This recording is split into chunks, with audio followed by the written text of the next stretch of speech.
No one understood why he bought 4 rejected hooded horses, until he called them by name, and the animals responded. The weight of Winchester pressed down on Miguel Ramirez's shoulders as he limped through Main Street, his homemade cane clicking against the pavement in an uneven rhythm that announced his approach. The morning sun had barely crested the hills, but already he felt the stares. Eyes that followed his progress from behind curtains, gazes that settled on his empty right pant leg before quickly darting away when he looked up. "Morning," he murmured to Mrs. Peterson as he passed the bakery. The older woman gave a tight nod, her fingers clutching her broom a little tighter as she swept the already clean stoop. Miguel kept his eyes forward, pretending not to notice the whispers that trailed behind him. The Mexican, they called him, though he'd been born in Texas to parents who had spent decades working the stables there.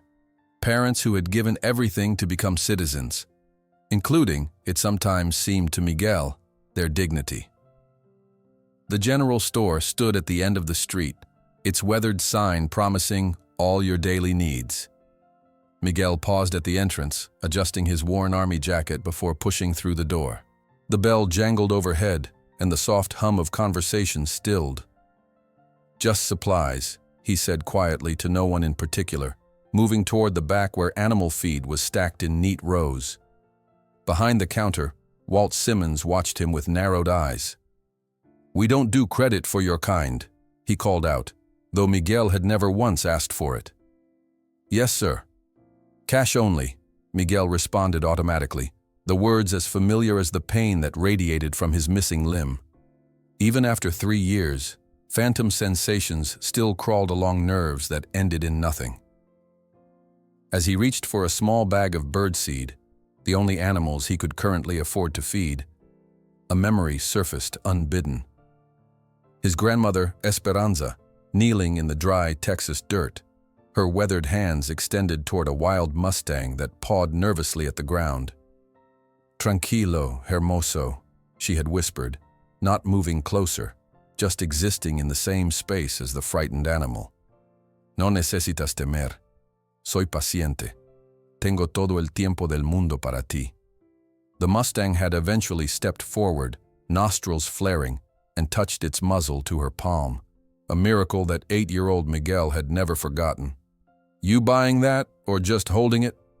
Walt's impatient voice shattered the memory.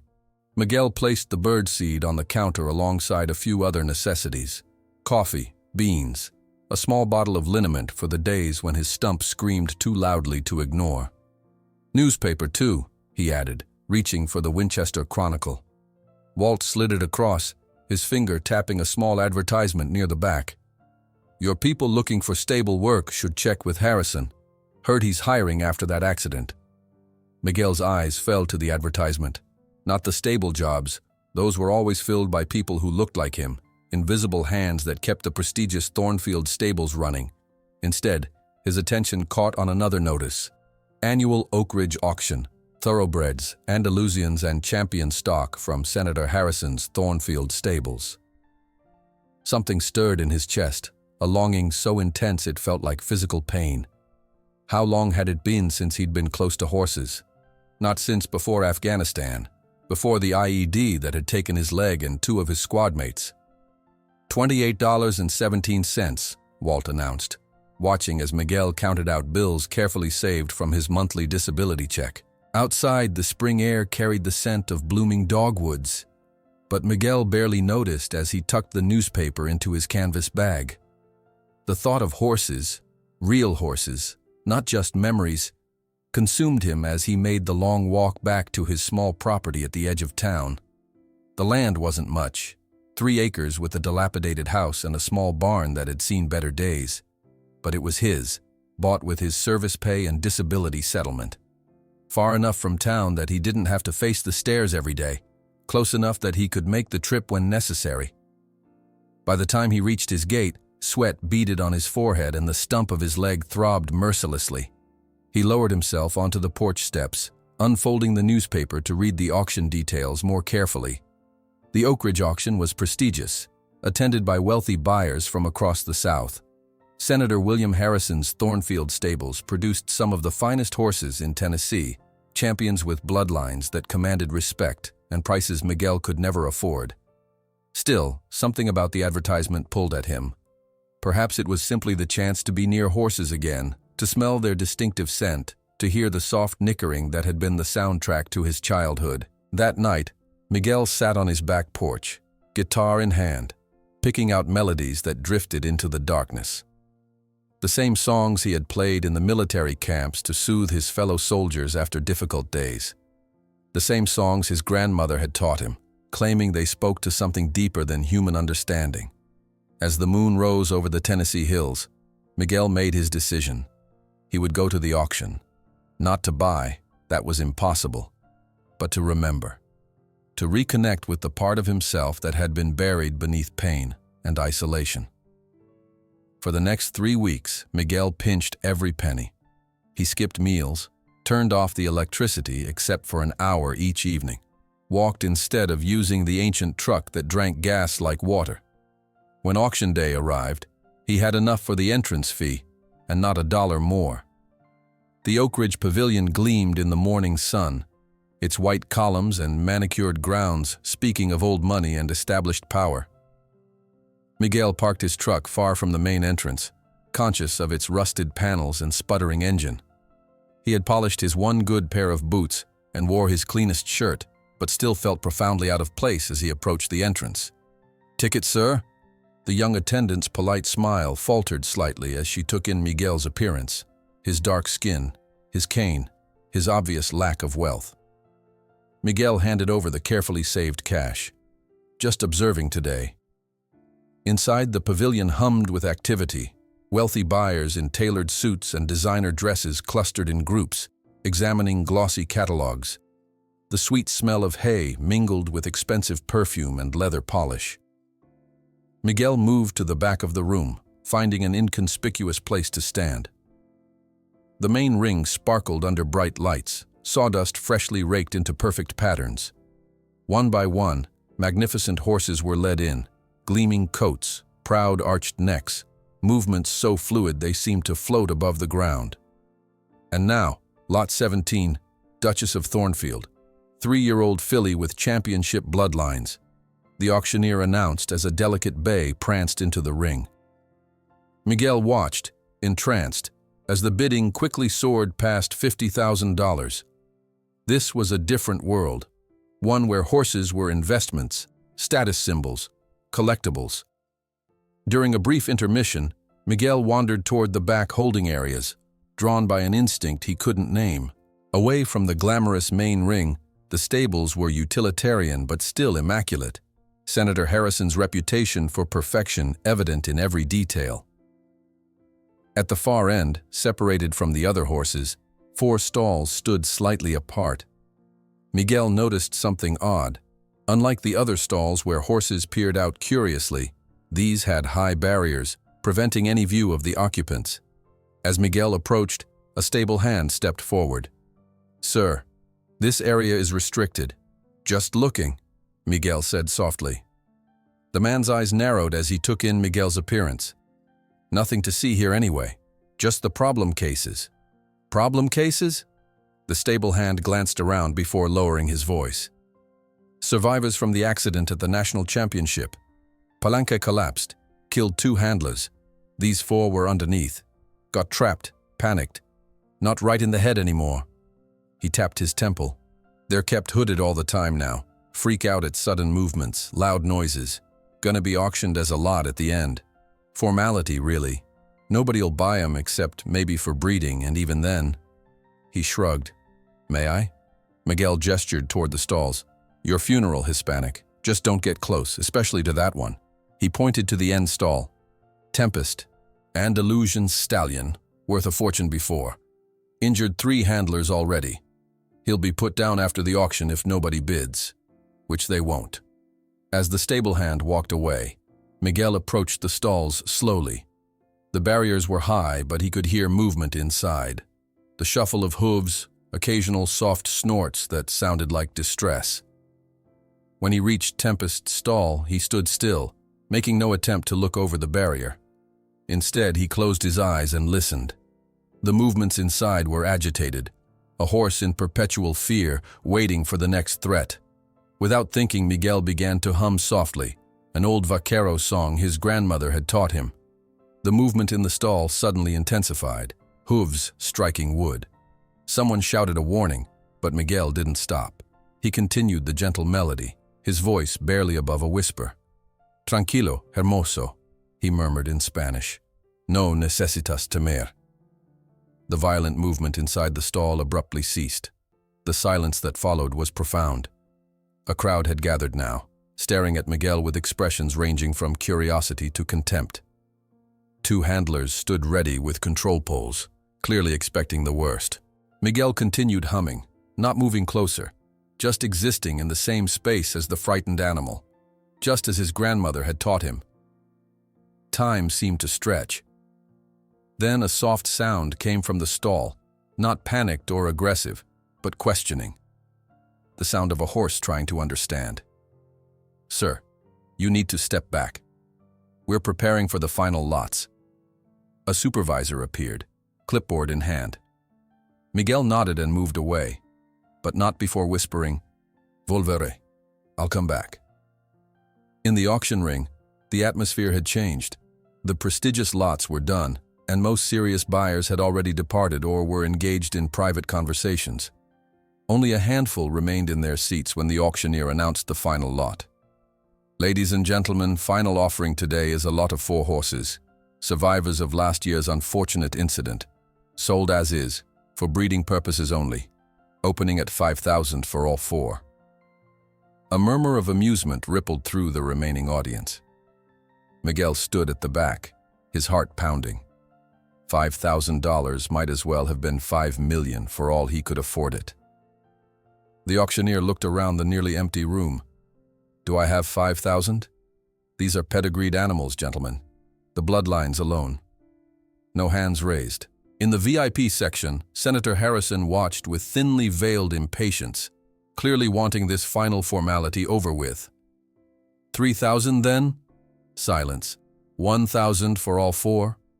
Miguel felt something shift inside him, a certainty that transcended logic.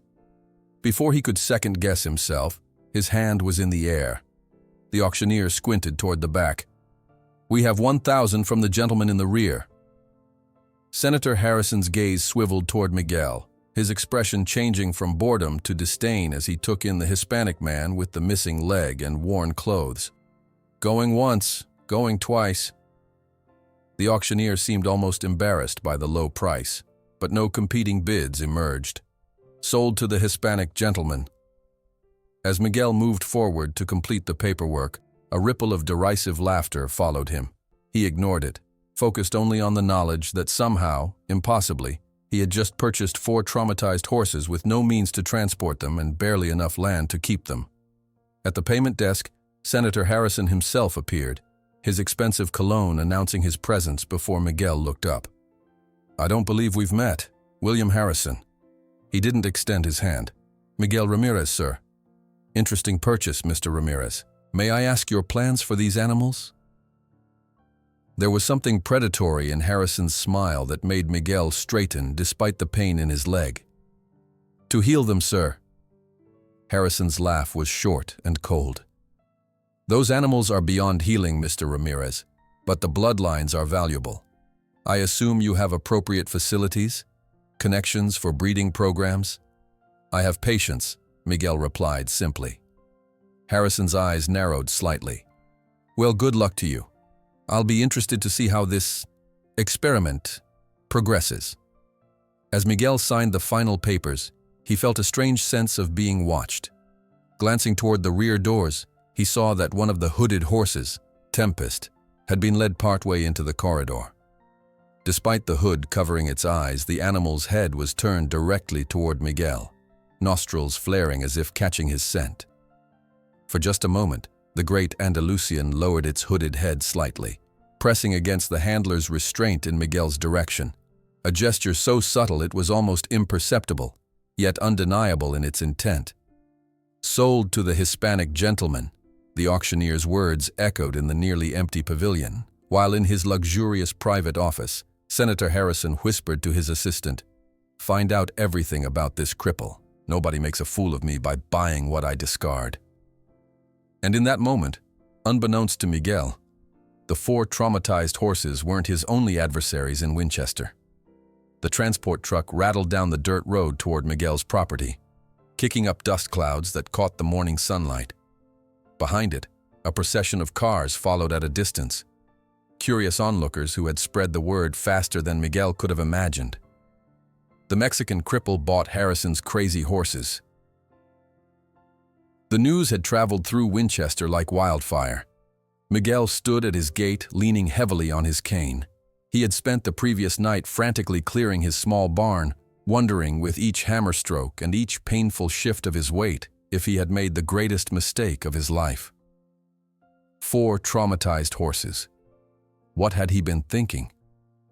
The truck driver, a weathered man with tobacco-stained fingers, pulled to a stop and jumped down from the cab. "Where'd you want 'em, mister?" he asked, not quite meeting Miguel's eyes. "The barn," Miguel said, pointing toward the modest structure he had worked through the night to prepare. "I've set up temporary stalls," the driver snorted. "Temporary is right. These ain't regular horses, you know. That Andalusian nearly kicked through the trailer wall twice on the way here." As the driver opened the back of the transport, Miguel could hear the nervous shuffling of hooves, the short, anxious breaths of frightened animals. The small crowd of townspeople kept their distance, whispering among themselves.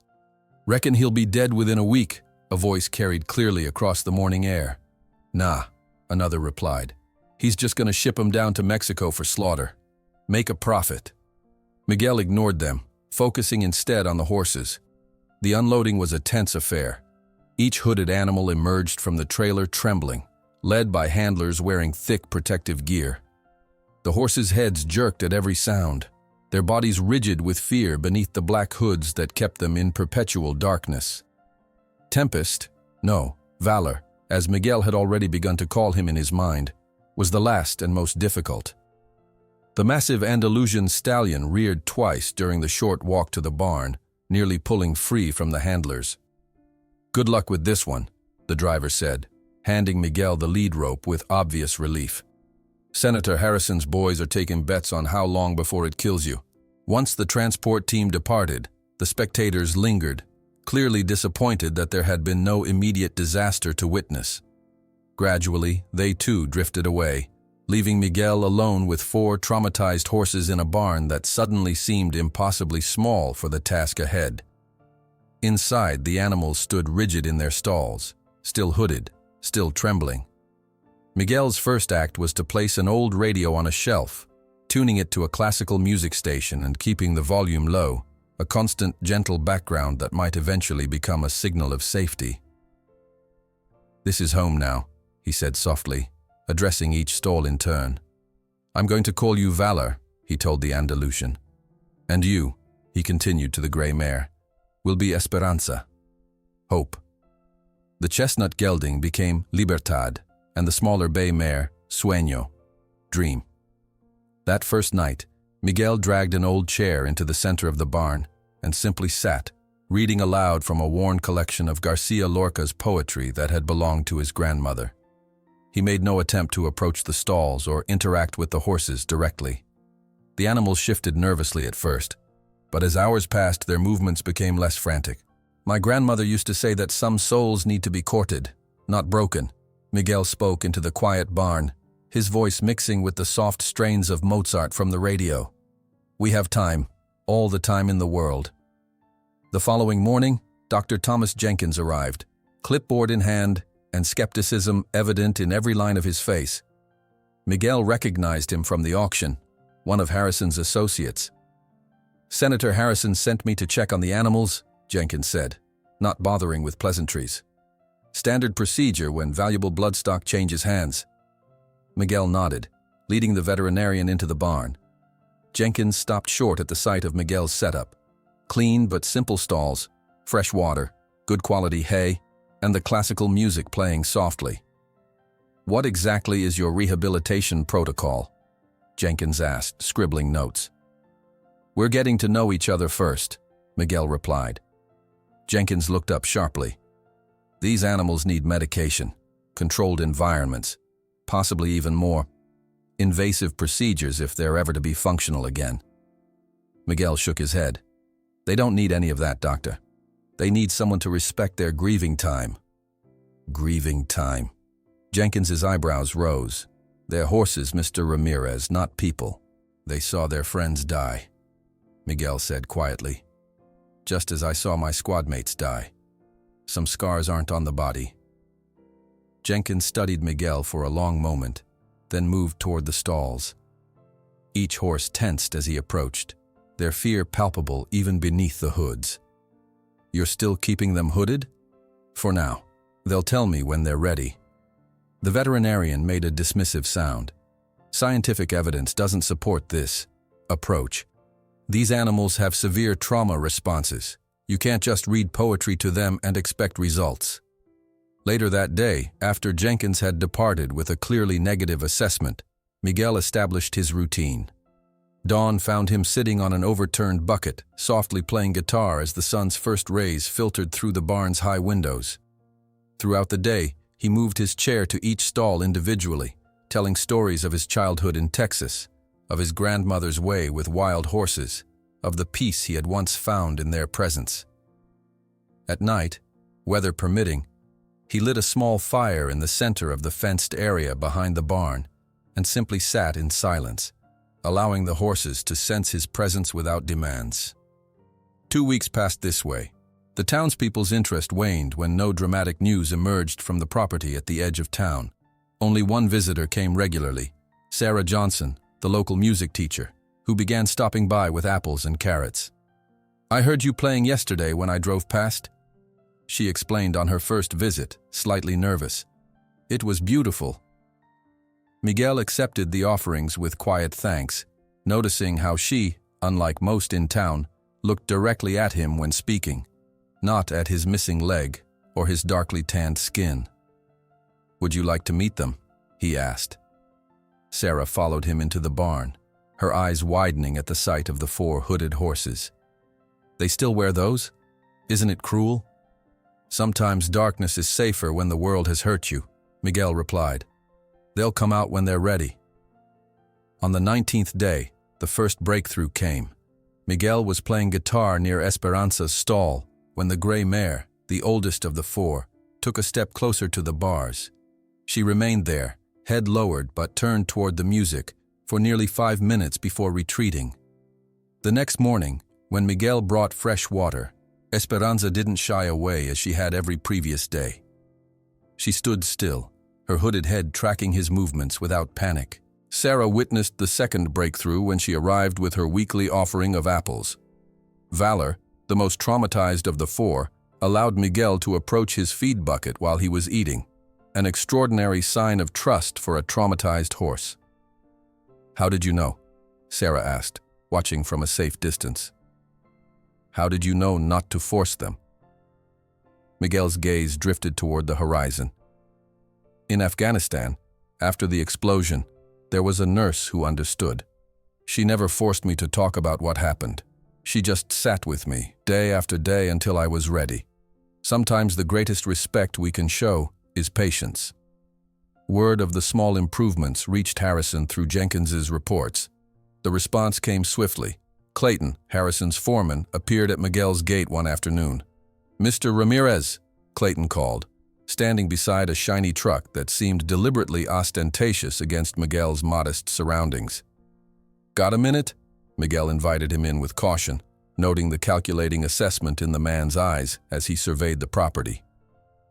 Senator Harrison sent me with an offer, Clayton said once they were seated on the porch. He opened a leather portfolio and removed a document. He's willing to buy back the horses for 5 times what you paid. He recognizes that he may have underestimated their value. Miguel looked at the figure circled at the bottom of the page, enough money to live comfortably for several years. Why now? Clayton smiled thinly. The senator believes these animals deserve the best facilities money can buy. No offense, but... He gestured at the humble surroundings. They're not for sale, Miguel said simply. They've found their home. The foreman's smile disappeared. "Mr. Ramirez, be reasonable. The senator is being generous. These animals need professional care, state-of-the-art facilities. What they need," Miguel interrupted gently, "is someone who doesn't see them as broken." After Clayton departed, his tires spraying gravel in what seemed deliberate disrespect, Miguel sat on the porch steps, troubled. Harrison's sudden interest could only mean trouble, yet the offer was tempting. The money would solve so many problems. That night, a spring thunderstorm lashed the property. Wind rattled the barn's old boards, and rain hammered the roof. Inside, Miguel checked on each horse, speaking softly as lightning flashed and thunder boomed overhead. The animals were agitated, especially Valor, who kicked repeatedly at his stall walls. The next morning, Miguel found a surprise at his gate: 3 bales of premium hay and a box of veterinary supplies. No note, no explanation. The following day, a set of quality grooming tools appeared. Then fence repair materials, anonymous gifts, left during the night. "People are talking," Sarah explained when she visited. Jenkins told his wife about the horse's progress, and she told her book club. The feed store owner heard from his cousin who works at Thornfield about Harrison's offer. Not everyone in Winchester follows the senator blindly. Miguel was examining the bank loan application on his kitchen table when Jenkins made his next official visit. The veterinarian seemed different, less dismissive, more observant. "They're calmer," Jenkins noted, watching as Miguel moved easily between the stalls. "No medications at all?" "Just time and respect," Miguel replied. "And music." Jenkins shook his head in professional disbelief, yet his tone lacked its previous condescension. "It defies conventional wisdom. These animals experienced severe trauma. The protocols indicate, 'With respect, doctor, protocols are written for the average case. These horses aren't average, and neither was their suffering.'" After completing his inspection, Jenkins paused at the door. "The bank loan you applied for, don't get your hopes up. Harrison sits on the board." Miguel nodded, unsurprised. "Thank you for the warning." That evening, a savage spring storm descended without warning. Sarah had stopped by with a casserole. "My mother made too much," she claimed unconvincingly, and stayed to help secure loose items around the property. Inside the barn, the horses grew increasingly distressed as thunder crashed overhead. Valor's panic was the most severe. The powerful Andalusian began striking the walls with dangerous force, his hooves splintering wood. "He'll hurt himself," Sarah cried over the howling wind. Miguel made a decision that went against all conventional wisdom. He approached Valor's stall and opened the door. Sarah gasped in alarm, but Miguel raised a hand to quiet her. "Sometimes we need to let them choose their own path to comfort," he said. Valor burst from the stall, causing Sarah to press herself against the wall in fear. But instead of charging blindly, the horse galloped directly to the small attached shed where Miguel slept. By the time Miguel caught up, Valor stood trembling in the center of the simple room, surrounded by Miguel's sparse possessions. "It's all right," Miguel said softly, approaching the shaking animal. "You chose the right place." With infinite gentleness, Miguel reached for the straps of the hood that Valor had worn since the auction. "It's time to see the world again, friend," he whispered, slowly removing the covering for the first time. Valor's exposed face revealed deep scars across his cheek and a partially blind right eye. But it was his gaze that struck Sarah most deeply, alert, intelligent, and fixed directly on Miguel with a clarity that spoke of recognition. Man and horse stood motionless, eyes locked in mutual understanding. Two broken beings, their wounds both visible and hidden, recognizing in each other something profound: the dignity of suffering without surrender. Sarah moved beyond words, quietly took out her phone and captured the moment. The image of Miguel, with his missing leg and weathered face, standing before the scarred stallion whose proud head was now held high without restraint. The photo of Miguel and Valor, their scars visible and gazes connected in mutual understanding, was shared in a local Winchester Facebook group with the caption, "The Horse Whisperer of Winchester." And when he woke the next morning, Miguel didn't know that his rarely used phone was overflowing with messages. including one from Elena Rodriguez, a former handler at Harrison's Stables, which simply said, "I need to tell you the truth about the accident that traumatized your horses." Miguel stared at his phone, the screen illuminating his weathered face in the dim morning light. Elena Rodriguez's message burned in his vision. "I need to tell you the truth about the accident that traumatized your horses." His thumb hovered over the reply button when a sharp knock at the door pulled his attention away. Through the window, he spotted a county vehicle parked in his drive. Two men in uniform stood on his porch, clipboards in hand, and expressions of bureaucratic determination etched across their faces. "Mr. Ramirez." The taller of the two spoke, his badge identifying him as a county health inspector. "We've received anonymous complaints about conditions on your property. Standard procedure requires an immediate inspection." Miguel leaned heavily on his cane, feeling the familiar pressure against his palm. "Of course," he said, gesturing toward the barn. "This way." The inspectors moved with practiced efficiency, their eyes searching for violations. The shorter one, a man with a permanent scowl, scrutinized every corner of the barn while making copious notes. "Your stalls lack proper drainage," he stated, tapping his pen against a small puddle from yesterday's storm. "Regulations require 1.5% slope for adequate runoff." "The water just hasn't dried from the storm," Miguel explained calmly, though his heart raced. He'd spent every available dollar on quality hay and feed, with nothing left for renovations. The taller inspector examined the barn's electrical setup, frowning at the extension cord running to the old radio that played Debussy softly in the background. "This is a fire hazard. You'll need proper conduit wiring throughout the structure." For over an hour they continued, citing obscure regulations and noting deficiencies that would cost thousands to rectify. As they prepared to leave, the shorter inspector handed Miguel a thick stack of papers. "You have 30 days to comply or face fines of up to $500 per violation per day." He lowered his voice, glancing toward the road. "Look, Hispanic, we know who's behind this. If I were you, I'd sell those horses and avoid trouble." As their vehicle disappeared down the driveway, Miguel sank onto the porch steps, the citation papers heavy in his hand. The early morning sun cast long shadows across his modest property, and inside the barn, he could hear the horses beginning to stir. "We'll figure it out," he promised, unsure if he was speaking to himself or to the animals.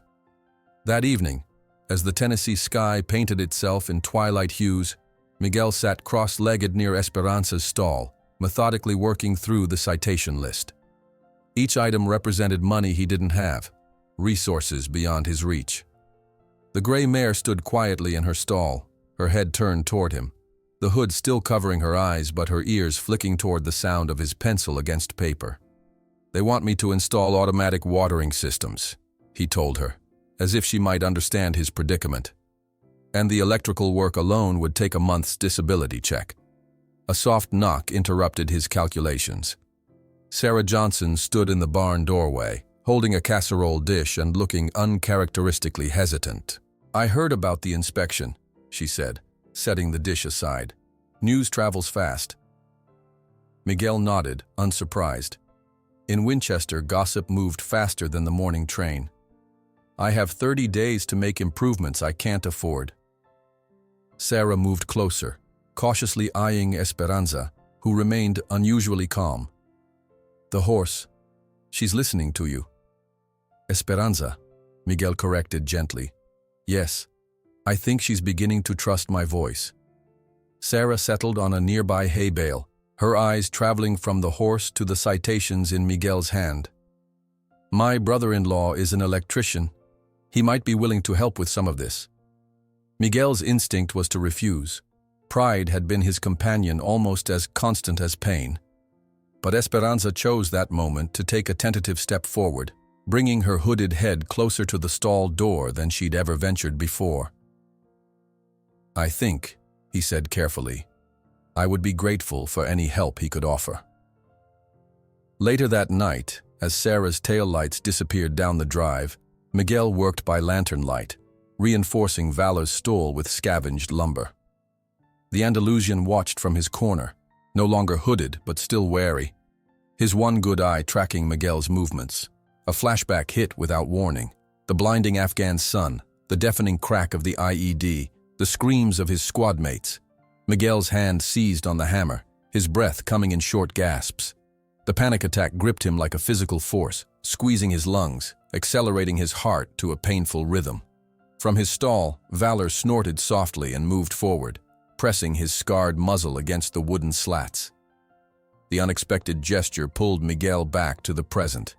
Man and horse locked eyes, both understanding the language of sudden terror, of moments when the past crashed into the present without mercy.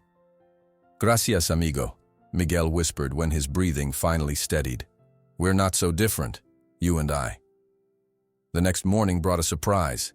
At the edge of his property, just beyond the gate, Miguel found a pile of lumber, neatly stacked and covered with a tarp. No note, no explanation. Just the materials he desperately needed for the barn repairs.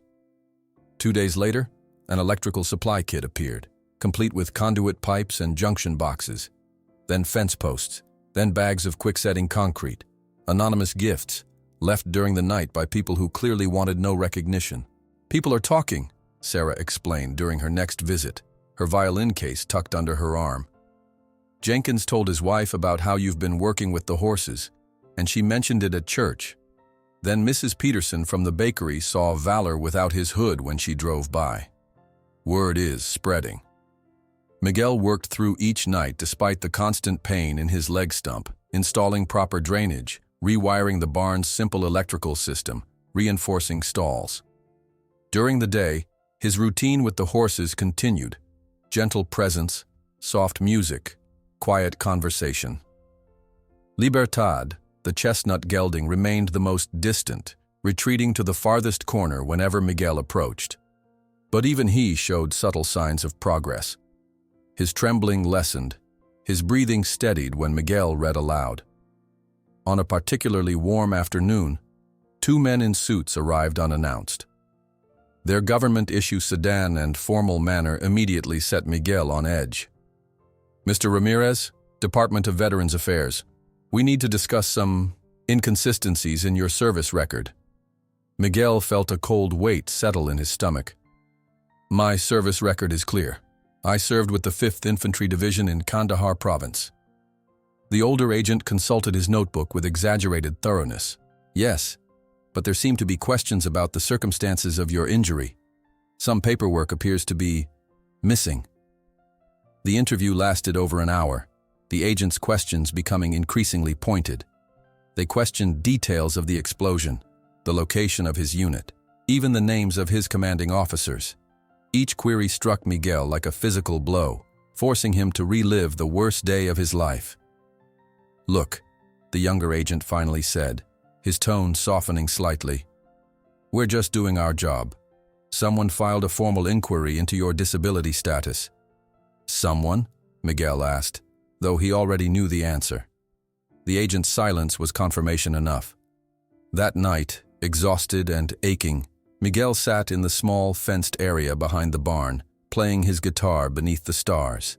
The melody was an old Spanish lullaby his grandmother had taught him, its gentle cadence floating on the night air. One by one, the horses approached the open barn doors, drawn by the music. Even Libertad stood in the shadows, his head lowered but his ears pricked forward. "Mi abuela used to say that music speaks when words fail," Miguel told them. Continuing to play as a gentle breeze carried the scent of wild honeysuckle across the yard.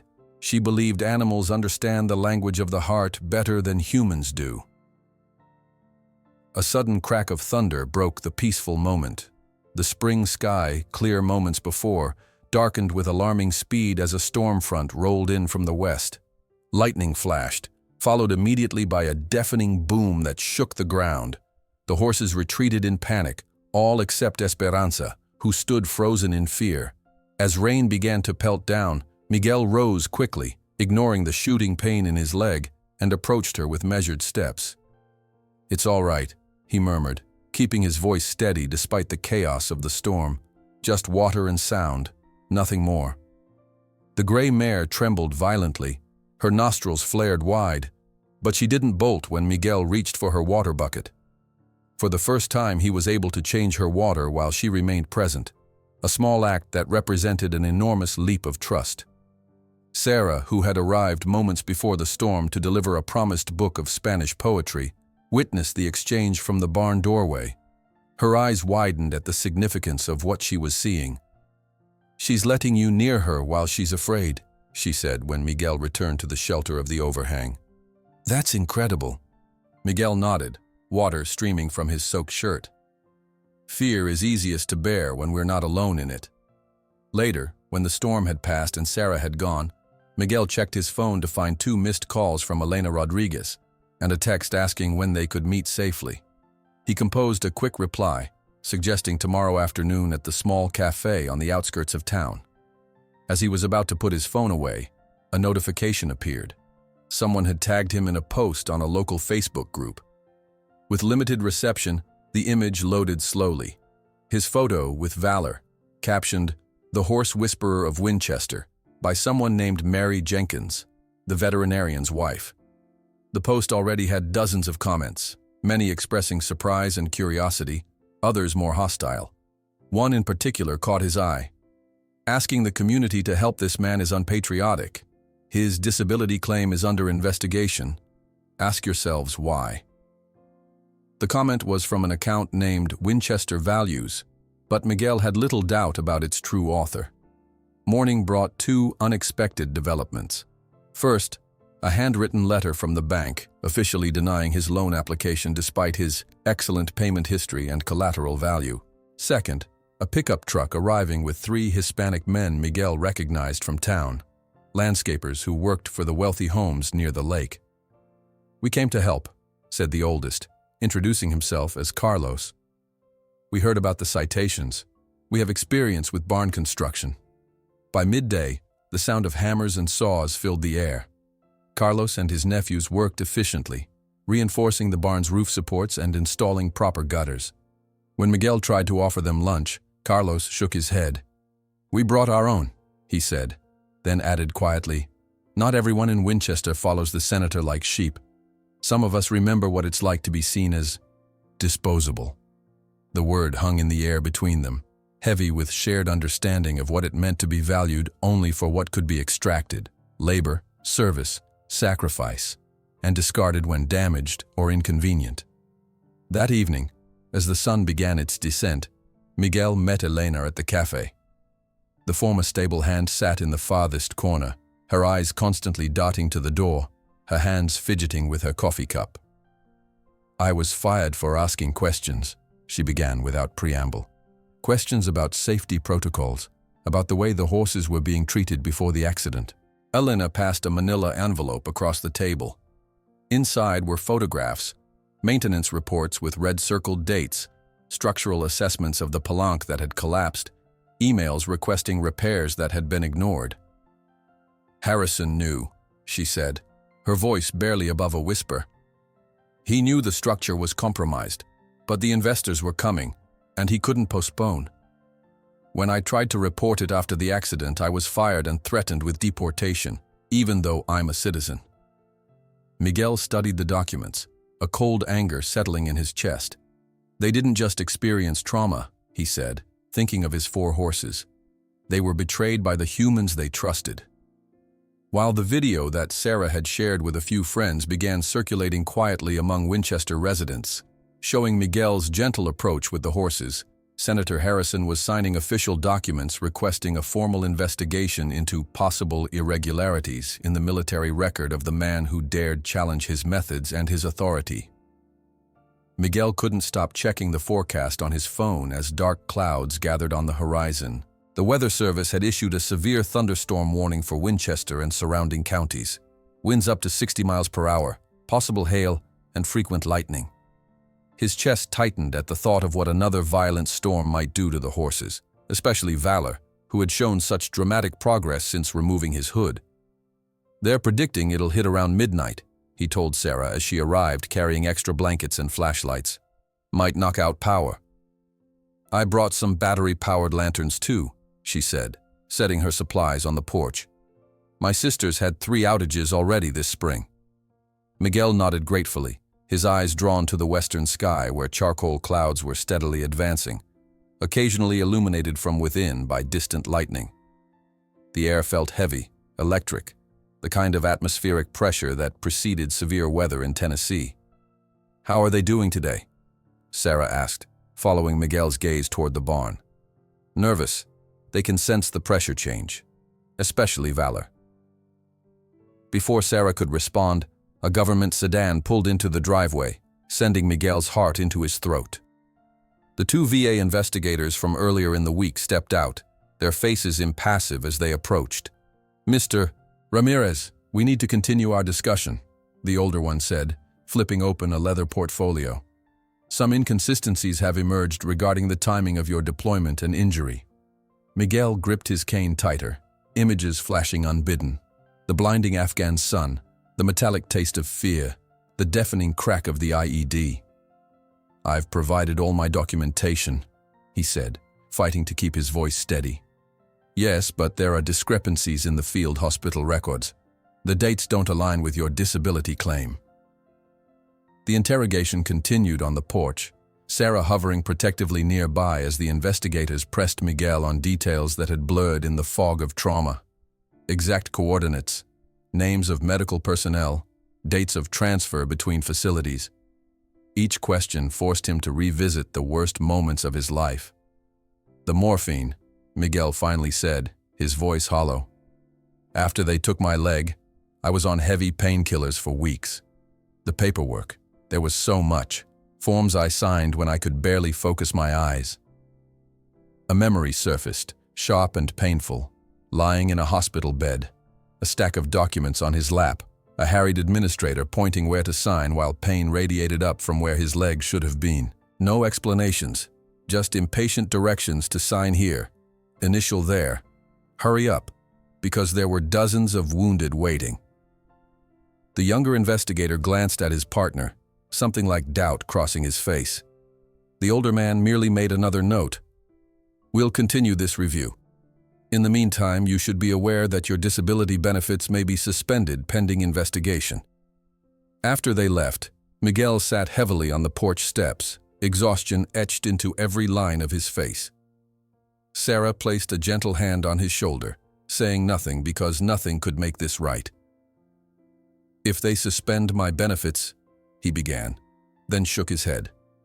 The implications were too overwhelming to voice aloud. No money for feed, for the barn improvements, for his own basic needs. The first fat raindrops began to fall as they made final preparations for the storm. Sarah helped Miguel secure loose items around the property, both working with the efficiency that comes from growing up in tornado country. Inside the barn, the horses grew increasingly agitated as thunder rumbled closer. Esperanza pawed nervously at her bedding while Libertad and Sueño huddled in the far corners of their stalls. But it was Valor who showed the most distress. The powerful Andalusian paced in tight circles, his one good eye rolling white with fear, his scarred muzzle twitching. "He remembers the last storm," Miguel said softly. "The association is too strong." The wind picked up dramatically, howling around the eaves of the barn and rattling the new gutters Carlos and his nephews had installed. Rain began hammering the roof in torrential sheets while lightning flashed in blinding bursts, thunder cracking so immediately afterward that the storm must be directly overhead. A particularly violent thunderclap shook the very foundations of the barn. Valor reared in terror, his front hooves striking the reinforced stall door with enough force to splinter wood. The stallion's panic was escalating dangerously, his powerful body slamming repeatedly against the walls, his breathing rapid and shallow, foam beginning to fleck his chest. "He'll hurt himself," Sarah cried over the howling wind, her face pale in the beam of her flashlight. Miguel made a decision that contradicted every conventional approach to handling dangerous horses. He limped to Valor's stall and unlatched the door. "What are you doing?" Sarah gasped, pressing herself against the barn wall. Miguel raised a hand to quiet her. Sometimes we need to let them choose their own path to comfort.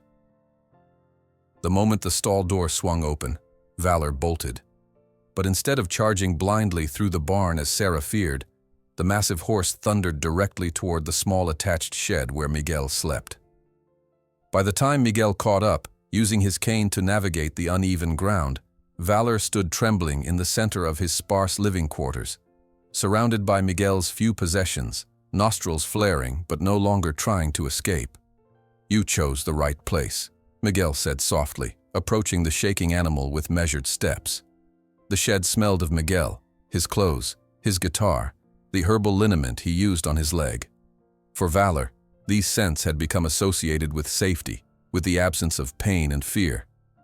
The horse's intelligent gaze fixed on Miguel, recognizing the one constant in his new world. This quiet man who never raised his voice, never approached too quickly, never demanded. Miguel moved slowly to Valor's side, his hand extended palm up in offering rather than command. "I know what the storm sounds like to you," he murmured, "like the world ending, like everything breaking apart at once." Lightning flashed again, illuminating the small space and causing Valor to startle. But instead of bolting, the horse moved closer to Miguel, as if seeking protection from the very human who had shattered the pattern of his trauma. "That's it," Miguel encouraged softly. "You're remembering how to trust." Sarah watched from the doorway, transfixed by the interaction. Never had she seen such clear communication between human and animal, a dialogue without words, conducted through breath and posture and intent. Slowly, with infinite gentleness, Miguel raised his hand to the side of Valor's face. The horse tensed but remained still as scarred human fingers met scarred equine flesh. Both had been marked by violence, Miguel's missing leg, Valor's damaged eye and facial scars. Yet in this moment, their wounds seemed not a diminishment, but a text that each could read in the other. "You're safe now," Miguel whispered, stroking the white blaze that ran crookedly down Valor's face, tracing the ridge of scar tissue where the palanca had crushed delicate bones. For the first time, Valor allowed prolonged contact, accepting Miguel's touch not with mere tolerance, but with something approaching relief. The stallion's breathing gradually slowed, his powerful body relaxing incrementally as the storm raged outside. Sarah, moved beyond words, quietly took out her phone. The image she captured was extraordinary. Miguel standing balanced on his one leg, his cane discarded, his hand gently cradling the face of the massive Andalusian. Both faces bore the unmistakable marks of trauma, yet both held a dignity that transcended their injuries. Their eyes, Miguel's dark with remembered pain, Valor's single eye bright with newfound trust, connected in a gaze of profound mutual recognition. Later, when the storm had passed and Valor had calmed enough to return to his stall, Sarah showed Miguel the photo. "This is what healing looks like," she said quietly. "Not the absence of scars, but the courage to live fully despite them." Miguel nodded, understanding flowing between them like a current. "My grandmother would say, las cicatrices son mapas que nos llevan a casa. Scars are maps that lead us home." The following morning dawned clear and brilliant, as if the storm had washed the world clean. Miguel rose at first light, his leg aching fiercely from the previous day's exertions. When he checked his phone for messages from Elena, he was startled to find dozens of notifications. Sarah's photo of him with Valor had been shared in a local Winchester Facebook group with the simple caption, "The Horse Whisperer of Winchester." Overnight, it had been shared hundreds of times, generating comments that ranged from supportive to skeptical, to outright hostile. "What kind of witchcraft is this Mexican using on Harrison's horses? My cousin works at Thornfield and says those horses were going to be put down. This man saved them. I've ridden horses all my life and never seen anything like this. How is he doing it? Asking the community to help this man is unpatriotic. His disability claim is under investigation. Ask yourselves why." Miguel set the phone aside, unsettled by the sudden public attention. He had sought only to heal 4 broken animals, not to become a local controversy. As he made his way to the barn, he noticed an unfamiliar truck parked at his gate. A middle-aged woman in practical work clothes stood waiting, her gray hair pulled back in a simple ponytail. "Mr. Ramirez, I'm Elizabeth Cooper." I run a small rescue for abused horses out in Franklin County. She extended a weathered hand. I saw the photo of you and that Andalusian. I had to come see for myself. Throughout the day, more visitors arrived. A retired veterinarian curious about Miguel's methods, a mother whose autistic son wanted to see the horse that wasn't afraid anymore, two veterans who had served in Iraq and recognized something in Miguel's story that resonated with their own. Each visitor approached with varying degrees of skepticism, yet left with the same thoughtful expression after watching Miguel simply exist alongside the traumatized horses, reading aloud to Libertad, playing soft guitar melodies near Sueño's stall, or sitting in comfortable silence with Esperanza. That evening, as Miguel changed bandages on a small cut Valor had sustained during his panic, he noticed the Andalusian watching him with unusual focus. Normally, the horse would maintain his distance, except during brief moments of connection. Tonight, however, Valor remained near the stall door, his attention fixed on Miguel's movements. "You're different today," Miguel observed, speaking in the conversational tone he always used with the horses. "Something's changed." As if in response, Valor stretched his neck forward, bringing his scarred muzzle to the level of Miguel's shoulder. The gesture was tentative, questioning, a horse reaching out rather than being reached for. In that moment, something shifted between them, a boundary crossed not through force, but through mutual decision. Man and horse had survived their respective storms, both literal and metaphorical, and emerged with a new understanding. When Miguel finally returned to his shed that night, he found another message from Elena Rodriguez. "Be careful. Harrison knows about the photo. He's planning something for the festival next month. Don't trust anyone official." The photo of Miguel and Vala, with their scars visible and gazes connected in mutual understanding, was shared in a local Winchester Facebook group with the caption, "The Horse Whisperer of Winchester." And when he woke the following morning, Miguel didn't know that his phone, rarely used, was overflowing with messages, including one from Elena Rodriguez, ex-handler at Harrison's stables, which simply said, "I need to tell you the truth about the accident that traumatized your horses." The manila envelope from Elena lay open on Miguel's kitchen table, its contents spread before him like evidence from a crime scene. He studied each document again, tracing his finger over maintenance reports with warnings highlighted in red, structural assessments showing dangerous stress points in the Palanque's support columns, and emails requesting repairs that had been marked "delay until after event." "They didn't just experience trauma," he said aloud to the empty room. "They were betrayed by the humans they trusted." The realization settled in his chest like a stone. Outside, dawn was breaking over Winchester, painting the hills in gentle gold. Miguel gathered the documents carefully, returning them to the envelope before making his way to the barn. His leg ached more than usual today, the stump sensitive to the changing weather patterns that spring brought to Tennessee. Inside the barn, the morning routine had become a ritual that brought comfort to both Miguel and the horses. Classical music played softly from the now properly installed radio. Fresh hay had been distributed, water buckets cleaned and filled. Miguel moved from stall to stall, greeting each animal by name. "Buenos dias, Esperanza," he said to the gray mare, who now approached the stall door without hesitation when she heard his voice. "Buenos dias, Libertad," to the chestnut gelding, who still maintained his distance but no longer trembled at human presence. "Buenos dias, Sueño," to the bay mare who had recently begun to take apple slices from his open palm. When he reached Valor's stall, Miguel paused. The Andalusian stood watching him, ears forward, his scarred face now permanently exposed since the night of the storm. The change in the horse was remarkable. Not just the absence of the hood, but a shift in posture, in presence. There was still wariness, still moments when sudden movements would trigger a defensive response, but there was also recognition, awareness, the beginnings of trust.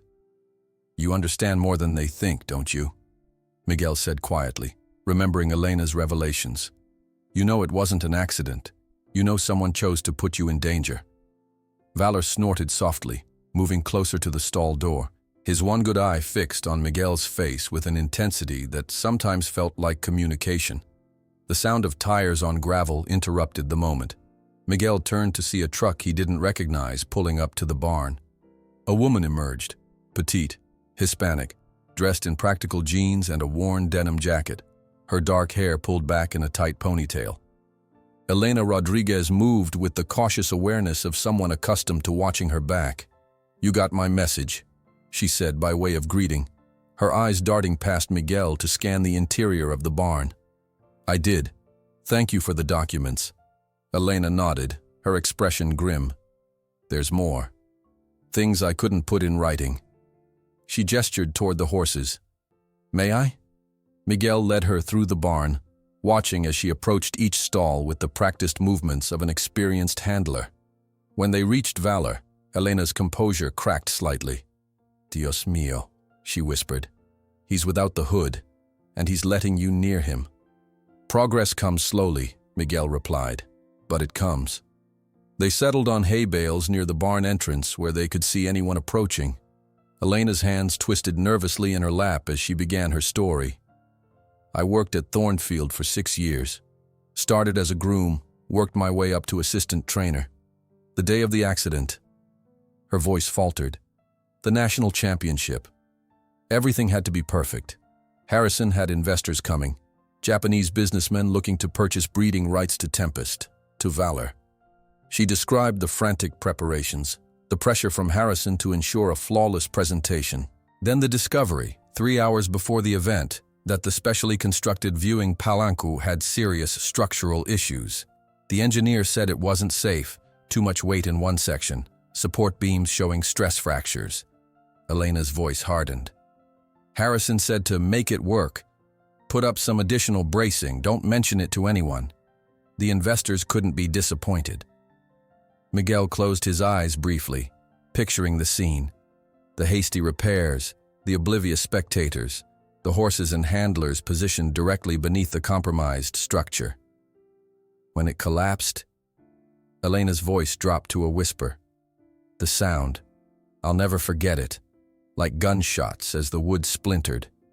Then screaming, both human and horse. 2 handlers died instantly.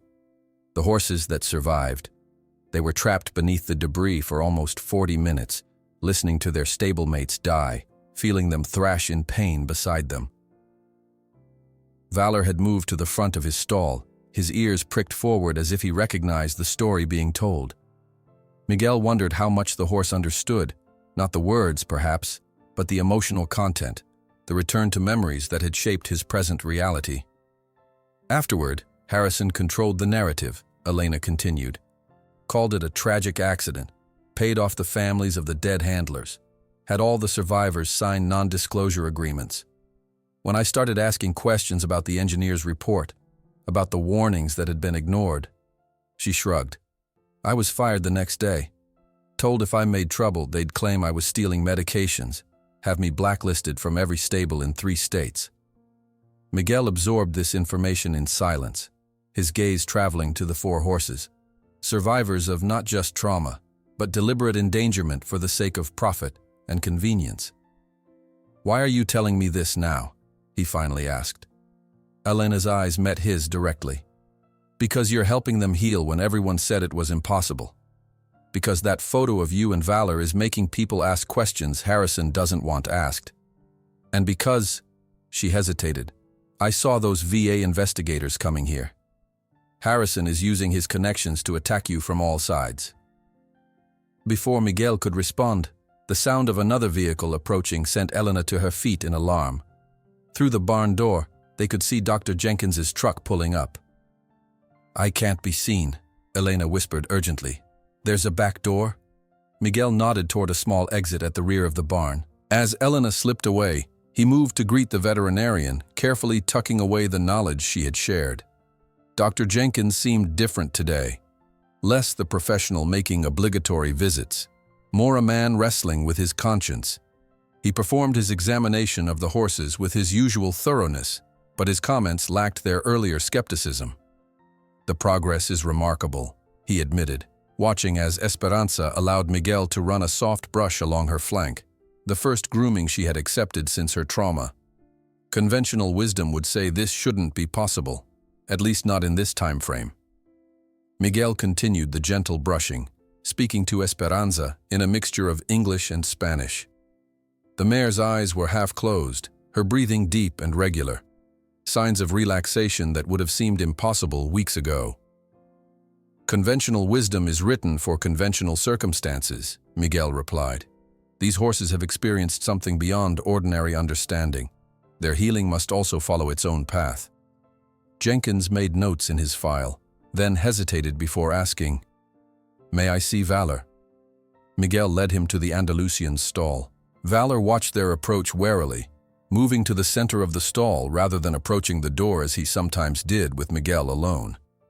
"He's still cautious with strangers," Miguel explained, "but the panic response is diminishing." Jenkins observed as Miguel spoke quietly to Valor, not attempting to touch or direct the horse, simply establishing his presence as a constant, calming influence. Gradually, Valor's posture softened, his head lowering slightly from its alert position. "What are you saying to him?" Jenkins asked. "I'm telling him about my grandmother's ranch in Texas, about the Mustangs she would gentle using nothing but patience and respect." Miguel continued the quiet monologue, his voice a steady, soothing current. "She believed horses remember everything, every kindness, every betrayal. She said we must earn their trust twice as hard if someone else has broken it." To Jenkins's astonishment, Valor took a tentative step forward, then another, until he stood at the stall door. The horse's scarred muzzle extended cautiously toward Miguel's outstretched hand. "May I?" Miguel asked Jenkins, gesturing to his phone. The veterinarian nodded, transfixed, as Miguel took several photographs documenting the interaction, evidence of progress that defied professional expectations. "This contradicts everything the literature says is possible with traumatized horses in this time frame," Jenkins said, his voice reflecting professional fascination mixed with personal awe.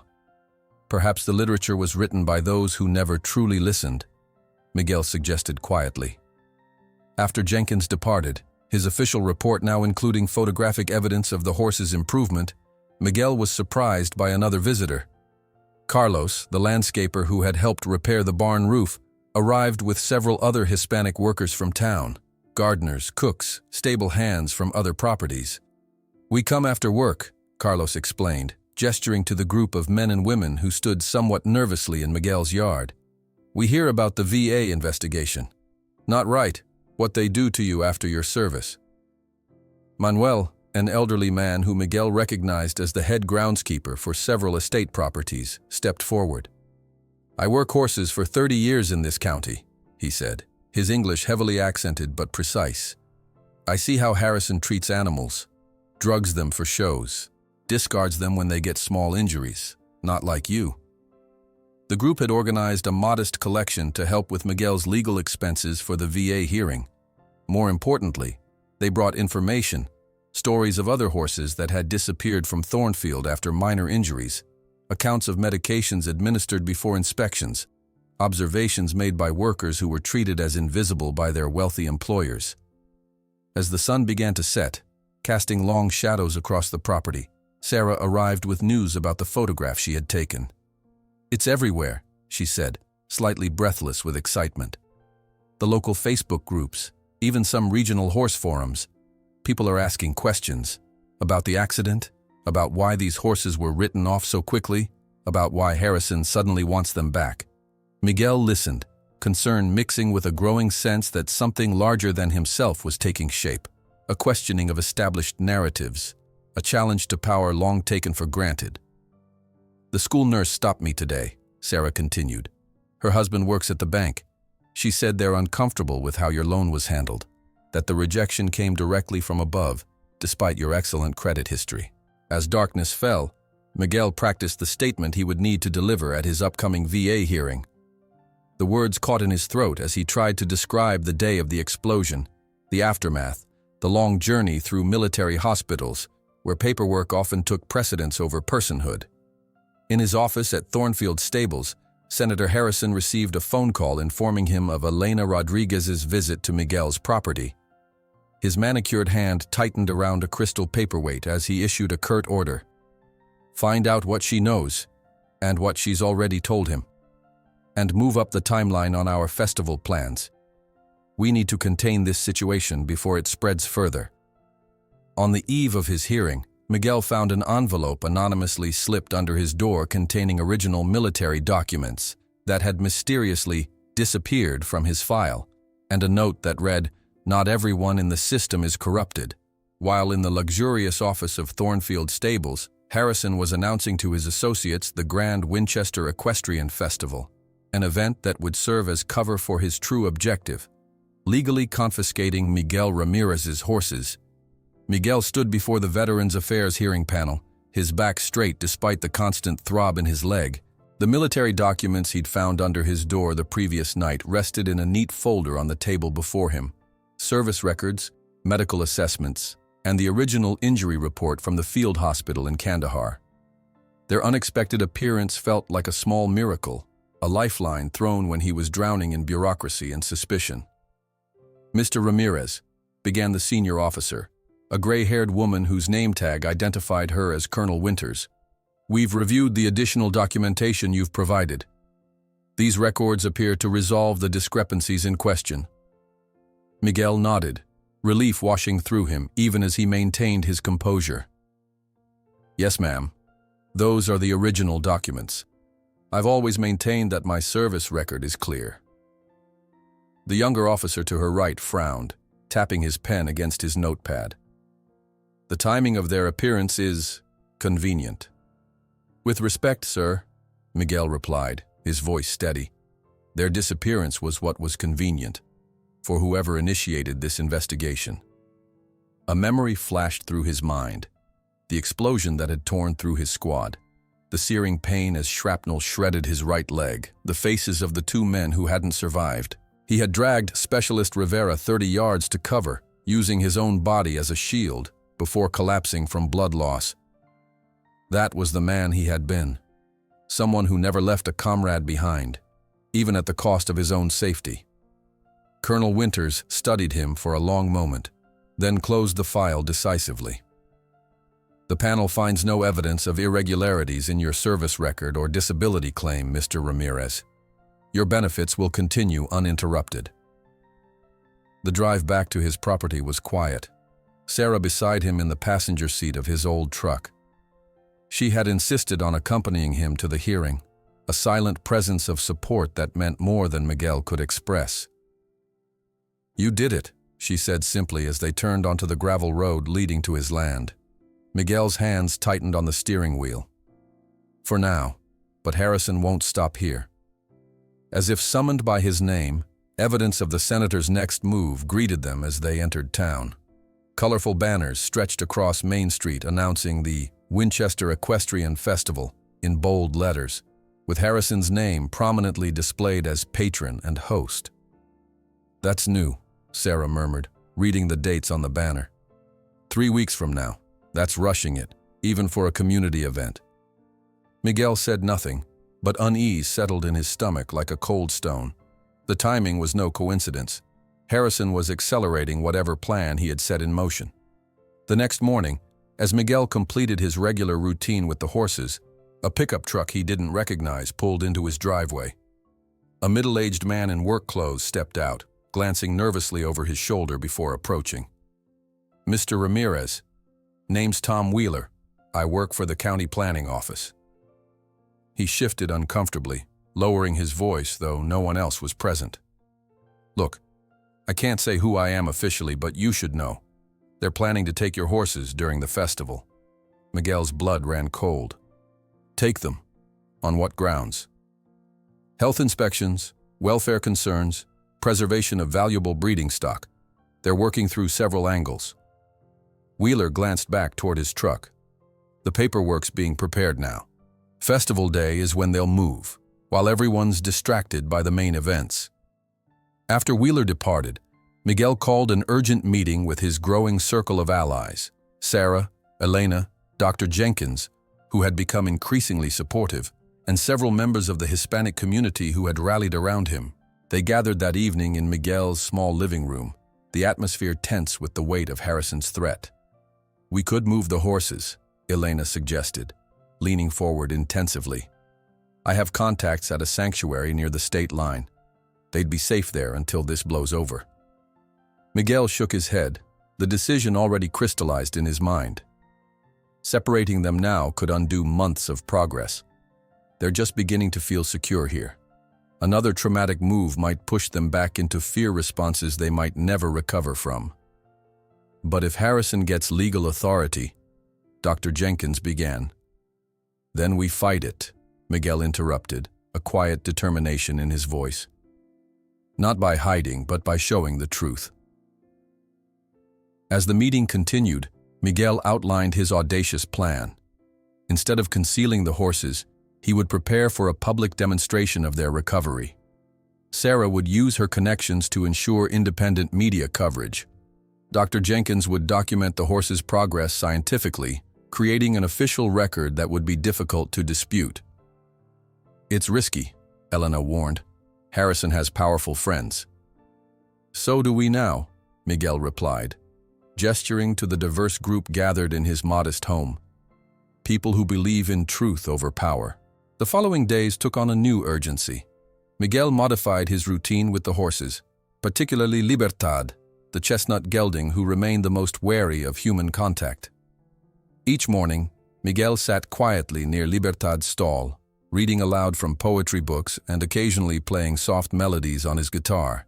He made no attempts to approach or touch the nervous animal, simply establishing his presence as a constant, non-threatening element in the horse's environment. On the 5th day of this new routine, something extraordinary happened. As Miguel read a passage from Pablo Neruda, Libertad approached the stall door, his movements hesitant but deliberate. Miguel continued reading, not acknowledging the approach directly, allowing the horse to set the pace of the interaction. When he finally reached the end of the poem, Miguel slowly raised his eyes to meet Libertad's. The horse stood just feet away, his ears forward in a posture of cautious curiosity rather than fear. "Would you like to try something new today, amigo?" Miguel asked softly, reaching slowly into his pocket and producing a light cord, not a controlling halter or lead rope, but a simple, soft line. Libertad's nostrils flared as he caught the scent of the cord, his head raising slightly in alarm. Miguel remained perfectly still, the cord resting loosely in his open palm, offering but not imposing. "This is not to control you," Miguel explained in the conversational tone he always used with the horses. "Just a connection between us if you choose it." Minutes passed in silence.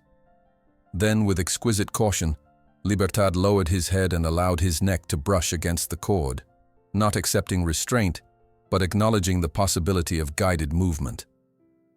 Dr. Jenkins, who had arrived to document the horse's progress, watched in professional amazement from a distance. "He's initiating contact," he murmured to Sarah, who had accompanied him. I've never seen that with a post-traumatic case at this stage." Later, as Jenkins prepared his official assessment, he spoke with unusual candor. "I'm including video documentation with my report. This level of voluntary interaction defies conventional rehabilitation timelines. The animal is demonstrating choice behavior rather than conditioned response." He hesitated, then added, "I have a department meeting tomorrow. I'm going to raise questions about our continued involvement in this situation." "You might face backlash," Miguel warned. "Harrison has influence everywhere." Jenkins straightened his shoulders, a resolve settling over his features. "I became a veterinarian to heal animals, not to serve political interests. What's happening here matters more than my comfortable relationship with the county's power structure." The veterinarian's stance marked a subtle but significant shift in Winchester's invisible power dynamics. Later that week, Sarah reported that several of her fellow teachers had begun asking pointed questions about the accident at Thornfield, about why the community had so readily accepted Harrison's version of events. "People are talking," she said, her eyes bright with cautious hope. "Not just about the horses anymore, but about how much influence one man should have over an entire town." As word spread, Miguel received a visit from an unexpected quarter. Clayton, Harrison's foreman, arrived unannounced, a leather portfolio tucked under his arm and an artificial smile plastered across his face. "Mr. Ramirez," he called from the gate, maintaining a safe distance as if Miguel's property might contaminate him. "Got a minute to talk business?" Miguel invited him onto the porch with cool politeness, noticing how the man's eyes darted nervously toward the barn where Valor could be seen moving freely in the small paddock, a sight that clearly unsettled him. "Senator Harrison has authorized me to make you a generous offer," Clayton announced, opening his portfolio to reveal a cashier's check with a startling number of zeros. 5 times your original investment in recognition of the unexpected progress you've made with the animals. Miguel studied the check without reaching for it. "Why now?" Clayton's smile tightened at the corners.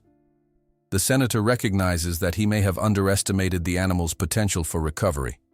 He's prepared to develop a state-of-the-art rehabilitation facility at Thornfield, where their progress can continue under expert supervision. "They're not for sale," Miguel replied simply. "They've found their home." A flash of anger crossed Clayton's face before he could mask it. "You don't understand who you're dealing with, cripple. The senator always gets what he wants." The threat hung in the air between them, all pretense of civility abandoned. Miguel rose slowly, balancing on his cane, his voice quiet but firm. "I understand exactly who I'm dealing with, Mr. Clayton. A man who values money and power over the lives in his care. Please tell the senator that these horses are not commodities to be bought and sold. They are living beings who have made their choice to stay here." After Clayton departed, tires spitting gravel in his wake, Miguel stood in the gathering dusk, watching as more anonymous gifts appeared at his gate. This time, high-quality fencing materials and medical supplies that would have strained his limited budget to breaking. The community's silent support was becoming increasingly visible, a quiet rebellion against the unquestioned authority Harrison had long wielded. That night, as posters for the equestrian festival appeared in every shop window in town, Miguel sat with Valor in the small paddock, the Andalusian grazing peacefully nearby while Miguel sketched plans for their most audacious move yet. "They think you're still broken," he told the horse, who raised his head at the sound of Miguel's voice, ears pricked forward attentively. "They don't understand that scars don't mean defeat, they mean survival." The following morning, Dr. Jenkins arrived with troubling news. Harrison's moving forward with his plan. He's convened a special meeting of county officials, animal welfare, zoning enforcement, even the sheriff's department. They're preparing for some kind of coordinated action during the festival. Miguel absorbed this information calmly, his resolve hardening rather than wavering. "Then we'll be ready too." Throughout the day, Elena worked with Miguel on more intensive training with Valor, documenting each small success as the stallion learned to follow simple voice commands and musical cues, all without physical restraint or pressure. The horse's intelligence shone through as he began to respond to different melodies on Miguel's guitar, associating certain tunes with specific movements. Sarah spread word among her trusted colleagues, ensuring that independent witnesses would be present when Harrison made his move. Carlos and his nephews reinforced Miguel's fencing, creating a sturdy, presentable space where the horses could be safely viewed by outsiders. As evening fell, Miguel stood at the fence line, watching Valor move with growing confidence around the paddock. The transformation in the animal was remarkable, not complete healing perhaps, but a return to selfhood, to the dignity that trauma had temporarily stolen. "We won't run," Miguel decided, speaking the words aloud as Valor approached to stand beside him, the horse's breath warm against his shoulder. Valor and his brothers have run enough from fear. And as the sun rose over the horizon of Winchester, a bold idea began forming in his mind, one that would transform Harrison's attempt to humiliate him into the greatest spectacle the town had ever witnessed. As dawn broke over Winchester, a bold idea crystallized in Miguel's mind. Instead of hiding the horses, he would transform them into living testimony. Sitting on his porch with a cup of steaming coffee, he watched the morning light illuminate the paddock where Valor now grazed peacefully, head lowered to the dewy grass, a sight that would have seemed impossible mere weeks ago. "Sarah needs to see this," he murmured to himself, reaching for his phone. Within an hour, Sarah arrived, her face flushed with excitement. "I got your message. You really think we can do this?" Miguel nodded, leading her toward the barn where the other 3 horses watched their approach with varying degrees of wariness. "We don't hide. We show them exactly what these animals have accomplished, what they've overcome." He outlined his plan as they walked, a careful, progressive training program for valor, culminating in a public demonstration during the festival that would make it impossible for Harrison to seize the horses without revealing his true motives. "It's audacious," Sarah admitted, her eyes widening. "But if anyone can do it, you can." That afternoon, Miguel began specialized training with valor. Unlike conventional methods that relied on restraint and dominance, Miguel's approach centered on invitation and choice. He positioned himself in the middle of the small paddock, guitar in hand, and simply played, the same haunting Spanish melody his grandmother had used to gentle wild mustangs in Texas. Valor grazed at the far end, occasionally lifting his head to observe Miguel, his ears flicking forward at certain notes. For nearly an hour, Miguel did nothing but play, creating a sonic environment without demands. "Music speaks to something deeper than words," Miguel explained to Sarah, who watched from the fence line. "It bypasses the thinking mind and reaches the emotional body." Gradually, almost imperceptibly, Valor began circling the paddock's perimeter, each circuit bringing him slightly closer to where Miguel sat. By the time the sun reached its zenith, the Andalusian stood just yards away, his scarred face turned toward the music, his breathing synchronized with the rhythm. "He's responding to the melody changes," Sarah whispered, amazed. "When you shift to minor chords, he stops moving." Miguel nodded, never breaking the flow of music. "He's learning a new language, one based on harmony rather than command." That evening, as twilight painted the Tennessee hills in lavender and gold, a group of local veterans appeared at Miguel's gate. Men and women of different ages, some with visible injuries, others with wounds carried inside. They had heard about the Horse Whisperer of Winchester through the growing network of support. "Thought you might need some extra eyes," said their unofficial leader, a former Marine sergeant named Dawson who walked with a pronounced limp. "Word is, Harrison's got people watching your place." Miguel welcomed them, recognizing in their eyes the same haunted awareness he sometimes saw in his own reflection, the hypervigilance that never quite faded after combat. "We can set up a rotation," Dawson continued. "Keep someone here round the clock. No one bothers a fellow vet on our watch." Their presence brought an unexpected benefit beyond security. The horses, especially Libertad, who remained the most skittish, seemed to respond to the quiet discipline the veterans brought to the property. Their measured movements, their respectful distance, their intuitive understanding that some wounds couldn't be seen. The training continued over subsequent days, each session building on small victories. Miguel taught Valor to follow changing musical patterns, different melodies signaling different movements. A Spanish folk song meant walk forward, a classical piece indicated circling, a gentle ballad called for stillness. "He's not being conditioned through pressure," Miguel explained to Dr. Jenkins, who had come to document the process. "He's choosing to participate in a shared language." Jenkins filmed each session, narrating clinical observations into his recorder. Subject demonstrates voluntary engagement without physical prompts. Response indicates cognitive processing rather than fear-based compliance. On the 4th day, Eleanor arrived with disturbing intelligence gleaned from her contacts still working at Thornfield. "Harrison's been meeting privately with county officials. He's preparing documentation claiming these horses represent irreplaceable genetic stock that requires professional conservation." "Genetic stock," Miguel repeated, the words bitter on his tongue, as if they're inventory, not living beings. Elena nodded grimly. "He's also been showing doctored videos of your property, edited to make conditions look deplorable." That evening, Sarah met secretly with a journalist from the Tennessee Observer, a regional paper not beholden to Harrison's advertising dollars. "This isn't just about horses anymore," she explained, showing him the legitimate footage of Miguel's work. "It's about one man's power to crush anyone who challenges his narrative." The journalist, a young man named Marcus with keen eyes and a recorder always at hand, listened intently. "We've wanted to look into Harrison's operations for years," but sources always disappeared. This could be the opening we need. Meanwhile, Miguel's work with Valor reached a critical juncture.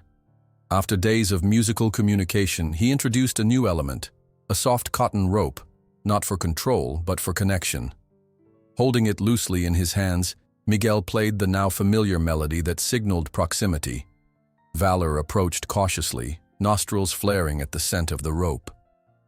In his traumatized mind, ropes meant restraint, force, the helplessness he had experienced when trapped beneath the collapsed palanque. "This is different," Miguel said softly, allowing the rope to rest limply in his open palms. "This connects us only if you choose it." For nearly 30 minutes, Valor circled Miguel, approaching and retreating, his body language shifting between curiosity and apprehension. Miguel remained patient, the rope offered but never imposed, the music a constant reassurance. Then, in a moment that brought tears to Sarah's eyes as she watched, Valor deliberately extended his scarred muzzle and touched the rope, his decision clear and unmistakable. "He's rewriting his story," Miguel whispered as he gently raised the rope to rest against Valor's neck, not capturing, merely touching. "He's choosing trust over fear." The following morning brought an unwelcome visitor. Clayton's expensive truck kicked up dust as it roared up the driveway, its aggressive engine noise causing the horses to retreat to the far end of the paddock. "Final offer, Ramirez," Clayton announced, slapping a document case against his leg. "The senator's been more than generous, but his patience has limits." Miguel stood his ground, Valor surprisingly remaining nearby despite the intrusion. "The horses aren't for sale, Clayton. Not at any price." Clayton's practiced smile twisted into something ugly. "You think this is a game? The senator created this town. He owns half the businesses, sits on every board that matters. People who cross him tend to regret it." "Is that a threat?" Miguel asked quietly. "It's reality, cripple. Winchester follows Harrison's lead. Always has, always will." After Clayton departed, his parting words hung in the air like a thundercloud. Yet the next day brought evidence that his confidence might be misplaced. Small farmers from outlying properties began arriving with offerings: fresh hay, specialized feeds, homemade fly repellent crafted from essential oils. "My daddy always said Harrison's way with horses wasn't right," said an elderly woman who introduced herself as Mrs. Tanner, her pickup loaded with sweet-smelling alfalfa, forcing spirit out instead of working with it. Been wanting to say something for years. The community support continued to build as festival preparations intensified throughout Winchester. Posters featuring Harrison's face appeared on every lamppost. Banners stretched across Main Street. Vendors and exhibitors began setting up elaborate displays in the town square and the Thornfield showgrounds. In the midst of this activity, Miguel's small property became a quiet center of resistance. Carlos and his nephews constructed a proper viewing area where the horses could be safely observed. Sarah organized a roster of reliable witnesses who would be present during the festival. Dr. Jenkins prepared a comprehensive report documenting the horses' remarkable progress. 7 days before the festival, Miguel achieved what many would have considered impossible. With Valor now comfortable with the light rope against his neck, Miguel introduced the concept of guided movement. Not through pulling or pressure, but through musical cues paired with gentle touch. When Valor successfully followed Miguel around the paddock, responding to different melodies rather than physical control, Elena captured the entire session on video. "This is extraordinary," she said, reviewing the footage. "I worked with these horses for years. They were beautifully trained before the accident, but always through conventional methods: bit, bridle, spurs when needed. This is something else entirely." The night before the festival, a more ominous visitor arrived. Sheriff Dalton, a man whose election campaigns had been generously funded by Harrison for 3 consecutive terms, pulled up in his official vehicle, lights flashing but sirens silent. "Just a courtesy call, Ramirez," he drawled, thumbs hooked in his belt. "Wanted to let you know we'll be conducting inspections tomorrow during the festival. Health Department, Animal Welfare, Zoning Enforcement. Standard procedure for livestock within town limits." Miguel met his gaze steadily. Interesting timing, Sheriff. These horses have been here for months. The sheriff shrugged, his expression carefully neutral. Just following orders, I mean protocol. Expect us around noon. After the sheriff's departure, Miguel gathered his allies for a final strategy session. The small living room was crowded with people who, just months ago, would never have gathered under the same roof. Hispanic workers, middle-class teachers, healthcare professionals, veterans. Tomorrow they'll come with paperwork and official vehicles, Miguel said. They'll expect us to either hide the horses or fight them legally, both losing strategies. So what do we do? Asked Dawson, the veteran who had organized the security rotation. Miguel smiled, a quiet confidence in his expression that hadn't been there when he first arrived in Winchester. We give them a show they can't ignore. We let the horses speak for themselves. As the meeting concluded and his supporters departed to prepare for the following day's confrontation, Miguel spent one final evening with the horses. He moved from stall to stall, speaking softly to each animal, acknowledging their progress and their remaining fears. When he reached Valor, the Andalusian greeted him with a soft nickering sound, a vocalization he had not made since before the accident. "Tomorrow we show them who you really are," Miguel whispered, running his hand along the horse's scarred face. Not broken, just healing, not defeated, just changed. As night fell over Winchester, while the elite of Tennessee arrived in their luxury vehicles and Harrison smiled for cameras officiating the opening of the event, the sheriff and a team of county officials were already preparing for their morning visit to Miguel's property, with confiscation orders signed and a transport team ready. But what they would find there would be nothing like what they expected. The festival grounds at Thornfield Stables gleamed beneath the morning sun. Pristine white fences encircling manicured arenas where Senator Harrison's prize horses performed precise dressage movements for appreciative crowds. Staff in crisp uniforms guided visitors toward champagne stations and gourmet food tents, while a string quartet played softly near the VIP section. Harrison himself stood at the center of an admiring group, resplendent in a tailored suit, gesturing expansively as he described his vision for Winchester's equestrian future. Meanwhile, at Miguel's modest property, a very different scene was unfolding. Shortly before noon, a procession of official vehicles approached, the sheriff's cruiser leading, followed by animal control vans, a livestock transport trailer, and several cars carrying county officials and inspectors. Behind them, a small convoy of curious onlookers had formed, drawn by rumors spreading through the festival crowds that something significant was about to happen at the Mexican's place. What they found stopped them in their tracks. Hundreds of people stood in a human chain around the perimeter of Miguel's property, veterans in uniform with service medals displayed prominently on their chests, teachers from the local schools in professional attire, Hispanic workers still in their landscaping and service clothes, students from the nearby community college, and families who had heard the story of the healing horses and come to witness what would unfold. Sheriff Dalton's face reddened as he stepped from his vehicle, clipboard in hand. "What the hell is this?" he demanded, adjusting his belt as he approached the gate. Sarah Johnson stepped forward, clipboard matching his own. "Good morning, Sheriff. We're exercising our right to peaceful assembly."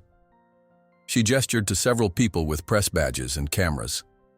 "The Tennessee Observer is here, along with freelance journalists from Nashville and representatives from 3 equine welfare organizations." The sheriff's confident demeanor faltered slightly. "This doesn't change anything. We have legal orders to inspect and potentially confiscate animals being kept in unsuitable conditions." "Of course," Sarah replied pleasantly. "We welcome the inspection. In fact," she pointed toward a large screen that had been set up on the property, connected to a generator. "We've prepared a presentation on the rehabilitation methods being employed here." The officials exchanged uneasy glances as they proceeded through the gate, now acutely aware that every move they made was being documented by multiple cameras. The transport team hung back, clearly uncomfortable with the unexpected audience. On the screen, video footage began playing, a chronological documentation of the horse's journey from traumatized, hooded animals to their current state. Sarah narrated professionally, pointing out key milestones in their recovery while Dr. Jenkins provided scientific context for the remarkable progress shown. As you can see, Jenkins explained to the assembled officials, these animals have demonstrated recovery patterns that defy conventional rehabilitation timelines. Their progress has been documented according to standardized behavioral assessment metrics. The inspectors moved through the property, clipboards ready, but finding themselves increasingly bewildered by the disconnect between what they had been told to expect and the reality before them. The barn was clean, well ventilated, and properly maintained. The paddocks were spacious and appropriately fenced. The horses themselves, while still bearing physical scars, showed none of the extreme stress behaviors they had been led to anticipate. "Where's Ramirez?" the sheriff finally asked, looking around for Miguel. As if in answer, a soft melody began to play from the largest paddock, the haunting Spanish guitar that had become the soundtrack to the horses' healing. The crowd parted, creating a clear view to where Miguel sat alone in the center of a circular space, playing his grandmother's song as sunlight dappled through the trees overhead. One by one, the horses emerged from the barn, first Esperanza, then Sueño, followed by Libertad. They moved without restraint, no ropes or halters controlling their movements, yet they walked with purpose toward the music. The crowd fell silent, the only sound Miguel's guitar and the soft footfalls of the horses on spring grass. "This is impossible," whispered one of the inspectors, a woman who specialized in equine behavior. "Traumatized horses don't voluntarily approach open spaces like this, especially with strangers present." The horses formed a loose semicircle around Miguel, each maintaining the distance that felt comfortable. Esperanza closest, Libertad furthest away, but still present.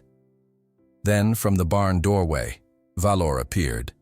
The Andalusian stallion moved with deliberate steps, his scarred face catching the sunlight, his one good eye fixed on Miguel. The crowd collectively held its breath as Valor approached, moving directly toward Miguel with a confidence that seemed impossible given his history. When he reached the center of the circle, he stopped, lowering his head to Miguel's level where he sat on the ground. "These animals are not under restraint," Dr. Jenkins stated for the official record, his voice carrying clearly in the hushed atmosphere. "They are demonstrating voluntary socialization and trust-seeking behavior." Miguel continued playing, the melody shifting subtly as Valor responded, moving in a slow circle around him. It was a dance of mutual respect. Miguel never reaching to control, Valor never surrendering his agency, yet both moving in harmony as if engaged in conversation. "Mr. Ramirez," the sheriff called, his voice cutting through the music. "We have orders to inspect these animals and determine if they're being properly cared for." Miguel nodded, setting his guitar aside but remaining seated as Valor came to stand beside him. "Feel free to inspect, Sheriff. These horses have nothing to hide, and neither do I." The inspection team moved forward cautiously, but as they approached, Valor sidled nervously, his posture tensing at the unfamiliar presence. "Please move slowly," Miguel advised, "and perhaps one at a time. They're still healing." The senior inspector, a woman with 30 years of experience, approached first. With professional detachment, she began her assessment, documenting Valor's physical condition, checking for signs of neglect or mishandling. Finding none, she moved to examine the other horses, her expression gradually shifting from skepticism to professional curiosity. "These animals show evidence of past trauma," she noted, writing in her report, "but current conditions appear to meet or exceed county standards for equine welfare." The sheriff shifted uncomfortably, glancing at his phone where messages from Harrison were undoubtedly piling up. "The issue isn't just current conditions," he insisted. "It's about whether Mr. Ramirez has the expertise and resources to maintain animals of this value." Miguel rose slowly, balancing on his cane as he faced the sheriff directly. "These horses were deemed worthless when I bought them, Sheriff. Now suddenly they're too valuable for someone like me to care for?" The question hung in the air, its implications impossible to ignore in front of so many witnesses. The racial and class assumptions embedded in the entire proceeding were suddenly laid bare, uncomfortable but undeniable. In that charged moment, Miguel made his most audacious move, Turning to Valor, he spoke a few soft words in Spanish, then placed his hand gently on the horse's neck where the soft rope usually rested. With fluid movement that belied his disability, Miguel swung himself onto Valor's back. Gasps rippled through the crowd. Even those who had witnessed Miguel's work with the horses had never seen this, the traumatized Andalusian allowing a human on his back, without saddle or bridle or any equipment of control. Valor stood perfectly still for a moment, adjusting to the weight, then began to walk slowly, responding to Miguel's slight shifts in posture and quiet words. Together they circled the paddock once, twice, moving with increasing confidence, man and horse communicating through mutual trust rather than dominance. When they returned to where the officials stood, Miguel's eyes met the sheriff's directly.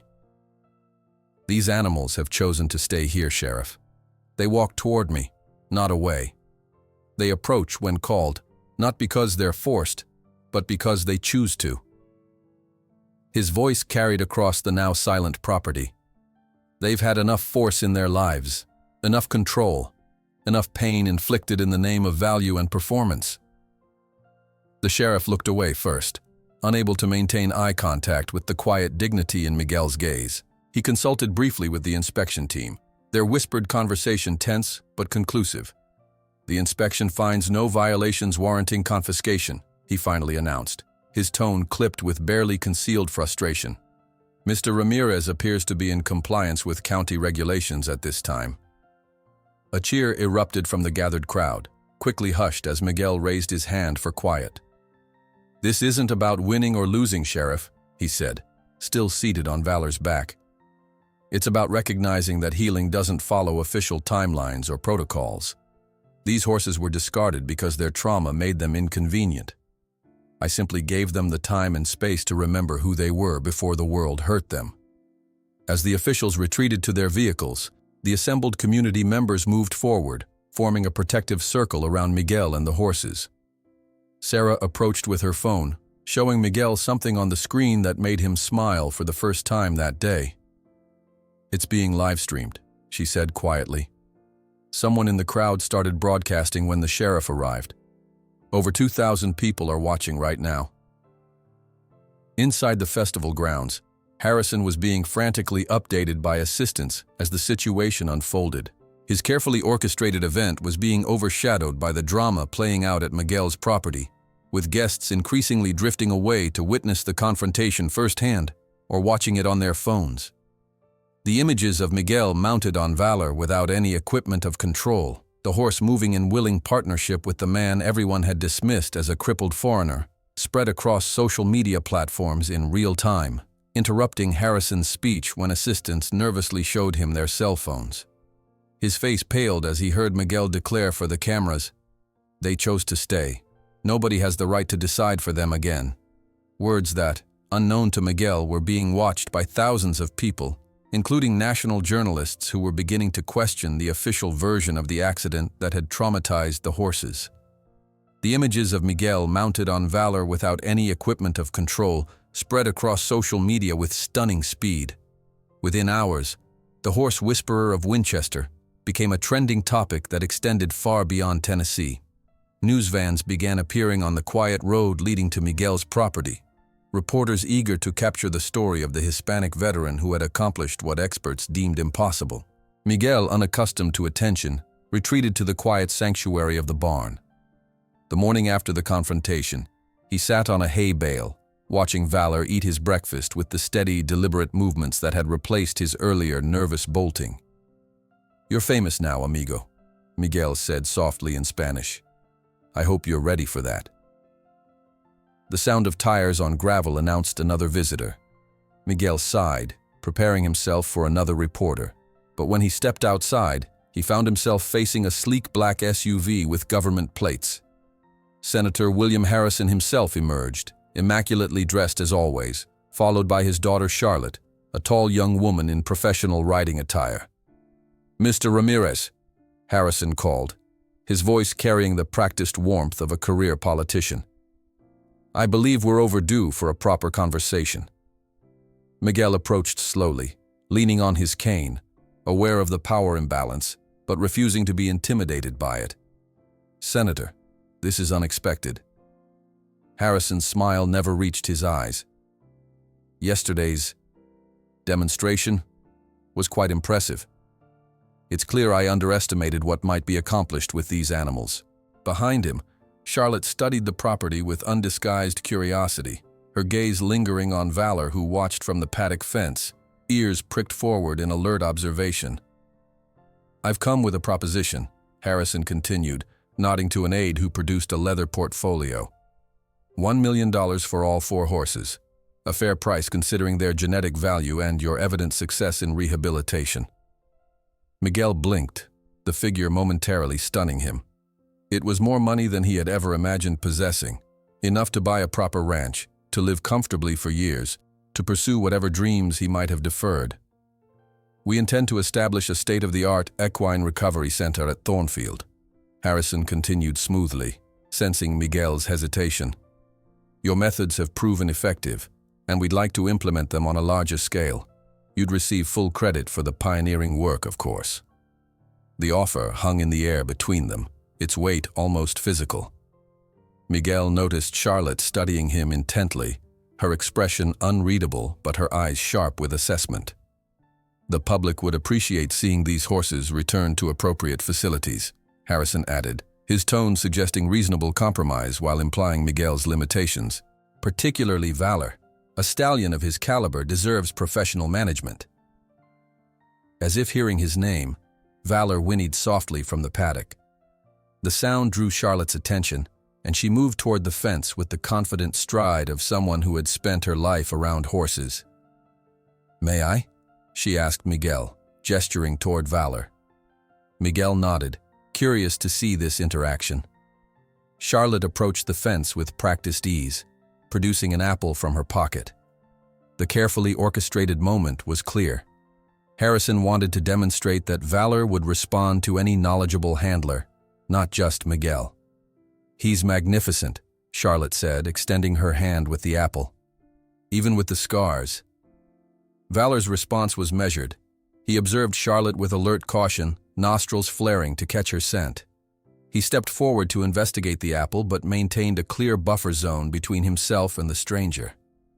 His behavior wasn't fear, but calculated assessment, the response of an animal who had learned to evaluate humans carefully before offering trust. "He's cautious with new people," Miguel explained, moving to stand nearby but not interfering. "He makes his own choices now." The subtle emphasis on choice wasn't lost on Harrison, whose political smile tightened slightly at the corners. $1 million is a life-changing sum, Mr. Ramirez," Harrison pressed, his voice dropping to a more intimate register, "especially for a man in your circumstances." Miguel felt the weight of those words, the implication clear that a disabled Hispanic veteran should know his place, should be grateful for such generosity. It was the same tone he'd heard countless times since returning from Afghanistan, the voice of those who saw his missing leg and brown skin as diminishments that should make him perpetually thankful for whatever was offered. While this exchange unfolded, a small crowd had begun to gather at Miguel's gate. Journalists with cameras, locals who had witnessed yesterday's confrontation, supporters who had heard about Harrison's visit through Winchester's efficient gossip network. Valor, having inspected Charlotte's offering without taking it, turned deliberately away from her and walked to where Miguel stood. The horse's choice was unmistakable, a public rejection of Harrison's narrative that any qualified handler could replace the connection Miguel had established. "I'm not selling members of my family, Senator," Miguel said quietly, reaching up to stroke Valor's scarred face. "And you can't buy trust. It has to be earned." The statement, delivered without hostility but with unshakable conviction, drew spontaneous applause from the growing audience at the gate. Harrison's face flushed, the careful politician's mask slipping to reveal the anger beneath. "You're making a mistake," he said, voice low but intense. "One you'll regret. There are other ways to acquire animals when public interest demands it." Charlotte, witnessing her father's barely veiled threat, stepped away from the fence, her professional composure momentarily broken by a flash of discomfort. Miguel met Harrison's gaze steadily. The mistake, Senator, was thinking these horses were objects you could discard and then reclaim when they became valuable again. Harrison turned abruptly, gesturing for his entourage to return to their vehicles. "This isn't over, Ramirez," he called over his shoulder. "Not by a long shot." As the black SUV pulled away, Elena pushed through the crowd at the gate, breathless with urgency. "I just heard from my contact at Thornfield. Harrison's ordered a complete review of all safety records. They're shredding documents as we speak." The news spread quickly. Within hours, more former employees of Thornfield began coming forward, each with pieces of the larger story. Accounts of horses discarded after minor injuries, training methods that prioritized appearance over welfare, and most damaging corroboration of Elena's account of the warnings ignored before the fatal accident. "I tried to tell them the sound system wiring was overloading the structure," confirmed a former maintenance worker, speaking to a reporter from the Tennessee Observer. "Was told to make it work because postponing wasn't an option. Those investors had flown in special from Japan." Each new revelation seemed to embolden others who had remained silent. The cook who had overheard Harrison ordering the cover-up. The groom who had been instructed to administer calming drugs before inspections. The accountant who had processed suspiciously generous payments to the families of the deceased handlers, contingent on confidentiality agreements. The community's division became increasingly visible.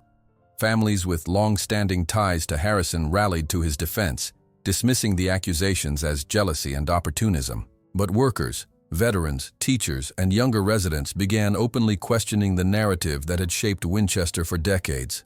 Miguel found himself unwillingly at the center of this growing movement. Each morning brought new visitors to his gate, some offering support, others seeking their own healing through connection with the horses, a few simply curious to witness what they'd seen online. A particularly meaningful visit came from a group of combat veterans, men and women who carried visible and invisible wounds from their service. Miguel invited them in without hesitation, recognizing in their eyes the same haunted awareness he sometimes saw in his own. "The horses can sense your experiences," he explained as he led them to the paddock where Esperanza grazed. "They know the difference between those who understand trauma and those who don't." One woman, missing an arm from her elbow down, approached the fence cautiously. "I haven't been able to sleep through the night since Fallujah," she admitted quietly. "The nightmares, they never really stop." Miguel nodded, understanding flowing between them. "Esperanza had night terrors for weeks after she came here. Would wake up kicking, sweating. Her heart racing so fast I worried it would damage her." "What helped her?" the veteran asked, watching as the gray mare lifted her head to observe them. "Consistency. Knowing that when she woke frightened, the same voice would be there, the same presence. And music. Her brain needed new patterns to interrupt the memories." As the veterans spent time with the horses, Miguel noticed a subtle shift in both groups. The humans gradually relaxing hyper-vigilant postures, the horses responding with increased curiosity rather than wariness. There was recognition happening, a mutual acknowledgement of survival. Harrison, meanwhile, attempted damage control through his considerable influence. The local newspaper published a glowing profile of his charitable contributions. The county commission suddenly fast-tracked approval for his proposed equestrian center. Anonymous letters questioning Miguel's character appeared in community forums. But the narrative had slipped from Harrison's control. Charlotte's unexpected visit to Miguel's property 3 days after her father's offer provided the clearest evidence of this shifting power dynamic. She arrived alone, without the entourage or cameras, her expression troubled as Miguel welcomed her into the barn. "I've been riding since I was 3, she said without preamble, watching as Miguel checked Libertad's healing leg wound.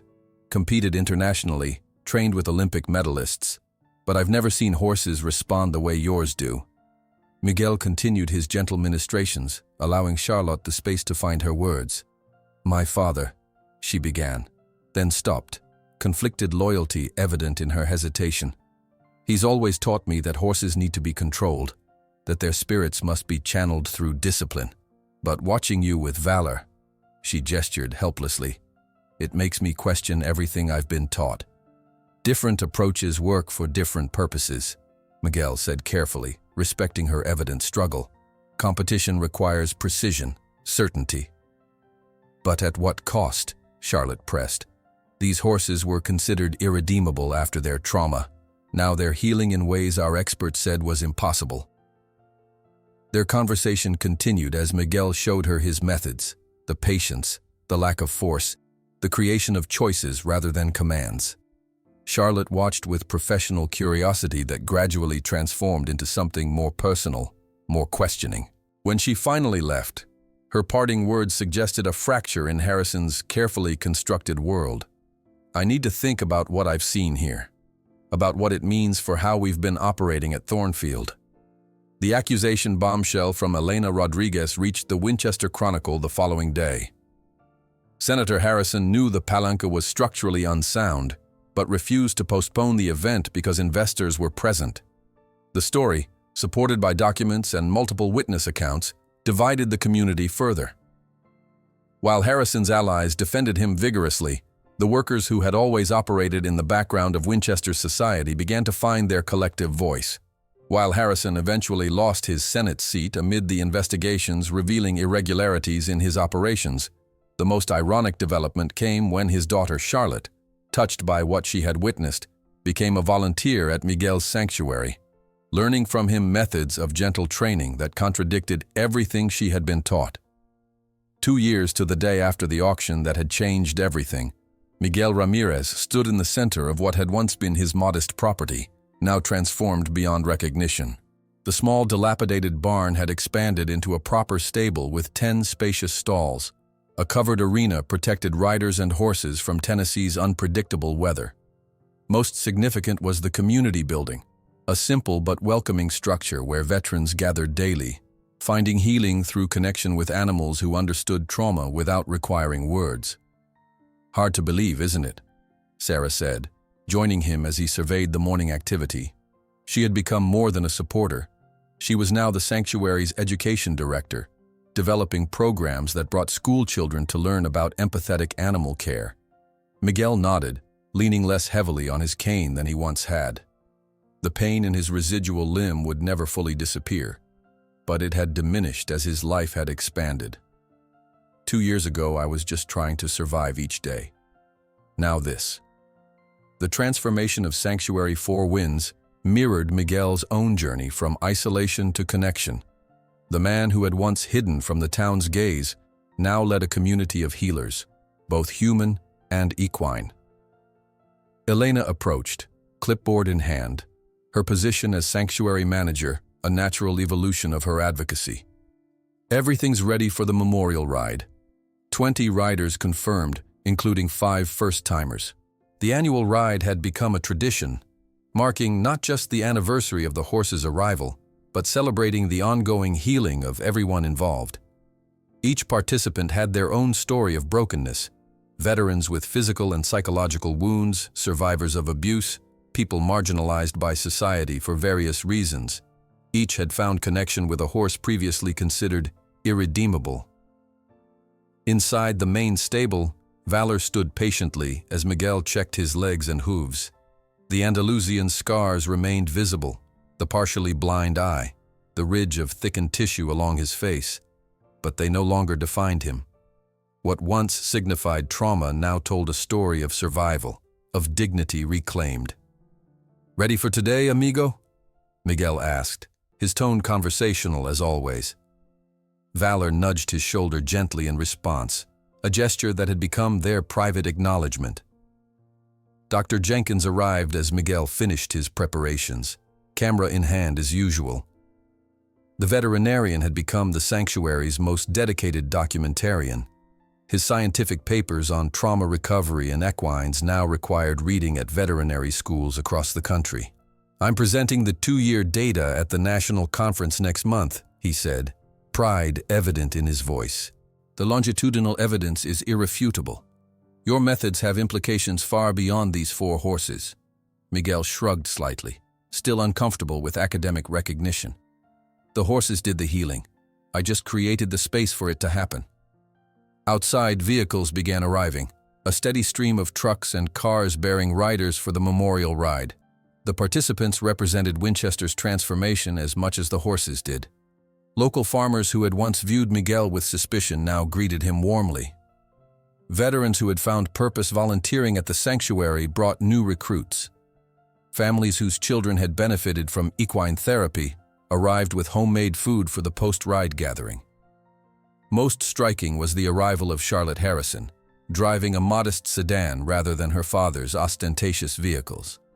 The former senator's daughter had undergone perhaps the most profound transformation of all. After witnessing Miguel's work, she had methodically dismantled her previous understanding of horsemanship, relearning everything from first principles. The new rescue arrived last night, she told Miguel as she helped unload supplies. Thoroughbred mare, failed at the track, then abused by her buyer. She's terrified of men, but I think she might respond to Elena. Charlotte's evolution from privileged competitor to compassionate rehabilitator represented everything the sanctuary stood for: the possibility of change, of finding new purpose after disappointment or failure. By mid-morning, 20 horses stood ready, each paired with a rider whose journey paralleled their own. Some animals came from local rescues, others donated by owners who recognized their need for specialized care. All shared a history of trauma or rejection. All had found new purpose at Four Winds. Miguel mounted Valor without saddle or bridle, using only a loose cord around the stallion's neck, not for control, but for communication. The horse's muscled body vibrated with energy beneath him, not the nervous tension of their early days, but the healthy anticipation of movement with purpose. As the riders assembled, Miguel scanned their faces, each familiar, each carrying visible and invisible scars, each now part of something larger than their individual pain. There was James, a former Marine who had lost both legs to an IED, mounted on Libertad, the two having formed an unlikely bond through their shared wariness. Maria, a domestic violence survivor who hadn't spoken above a whisper when she first arrived, now sat confidently atop Sueño, giving quiet instructions to a new participant. Elderly Mr. Thompson, whose PTSD from Vietnam had kept him housebound for decades, gently patted Esperanza's neck, the mare who had become his reason to leave home each morning. "Whenever you're ready," Miguel called, and the procession began its journey. They rode first through Winchester proper, their passage drawing townspeople to doorways and windows. What had once been viewed as the Mexican and his crazy horses was now a source of community pride, a testament to what patience and understanding could accomplish. The town itself had changed, Harrison's fall from power creating space for new leadership, new priorities. The county commissioner waved from the steps of Town Hall, her election having been supported by many who had first connected through the sanctuary. Beyond the town limits, the riders followed a trail that wound through what had once been Thornfield's exclusive property. After Harrison's legal troubles mounted and his assets were liquidated, the land had been purchased by a community trust and transformed into a public equestrian park. Where once only the wealthy had ridden, now children from all backgrounds learned horsemanship. Trails were open to everyone, and natural habitats had been restored along the creek beds. At the highest point of the former Thornfield estate, Miguel signaled for the group to halt. Below them stretched the rolling hills of Tennessee, autumn painting the landscape in russet and gold. The riders formed a natural circle, horses and humans alike seeming to understand the significance of the moment. 2 years ago today, Miguel began, his voice carrying easily in the clear air. 4 horses arrived at my property. They were considered worthless, damaged beyond repair, useful only for their genetic material. He patted Valor's scarred neck. "Now look at them. Look at yourselves." Around the circle, heads nodded in recognition. Each person there had, at some point, been categorized, dismissed, or underestimated. Each had found at Four Winds not just healing, but community.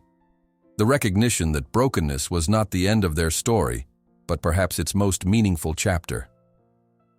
As the sun reached its zenith, Miguel led them down from the hilltop toward a meadow where tables had been set up for the community meal that would follow. Valor moved with the fluid grace that had returned gradually over months of patient work, his powerful body no longer constrained by fear. The sanctuary's success had drawn attention far beyond Winchester. A foundation had provided funding for expanded facilities. Universities sent students to learn Miguel's methods. Most importantly, other veterans had found purpose there. Some as volunteers, others establishing similar programs in their own communities. During the shared meal, stories flowed as freely as lemonade and sweet tea. Veterans recounted moments of breakthrough with their equine partners. Children demonstrated gentle handling techniques they'd learned in the sanctuary's education programs. Former Thornfield employees, now working at Four Winds, marveled at the difference in atmosphere and purpose. As afternoon mellowed toward evening, Miguel excused himself from the gathering.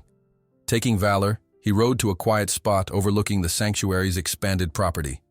The Andalusian stood peacefully as Miguel dismounted, both of them watching the activity below. "We've come a long way, haven't we?" Miguel said softly, thinking not just of the physical distance but the emotional journey they had shared. Valor lowered his head to graze, completely at ease, a posture that would have been impossible in those first traumatized months. The stallion's recovery hadn't been linear. There had been setbacks, moments when old fears resurfaced. But each time, he had found his way back to trust. His resilience, a constant inspiration to the humans who witnessed it. As twilight approached, the community gathered for the final tradition of the Memorial Day, music around a campfire. Miguel took his place in the circle, guitar in hand, surrounded by horses and humans who had become family. The first notes of his grandmother's song rose into the evening air, carrying memories of Texas twilights and ancient wisdom about the healing power of patience. One by one, others joined in, Sarah with her violin, veterans with harmonicas or simply their voices, children clapping in rhythm. The horses remained nearby, not tethered or contained, simply choosing to be present in this moment of shared joy. When the music finally quieted, Miguel remained seated on a log near the fire, watching as the gathering gradually dispersed. Valor approached without prompting and lowered himself to the ground beside Miguel, resting his head in the man's lap, a gesture of trust so profound it still sometimes brought tears to Miguel's eyes. Elena, passing by with armfuls of cleanup supplies, paused to witness the moment.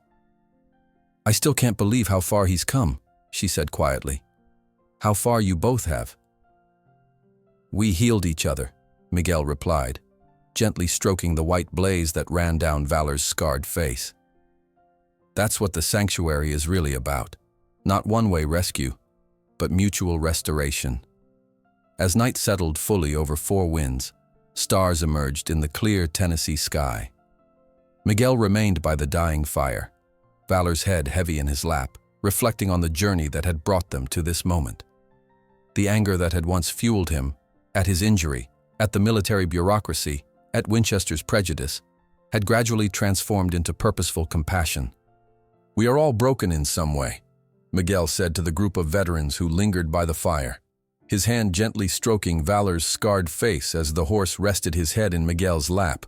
"But it is through these breaks that light finds its way into us."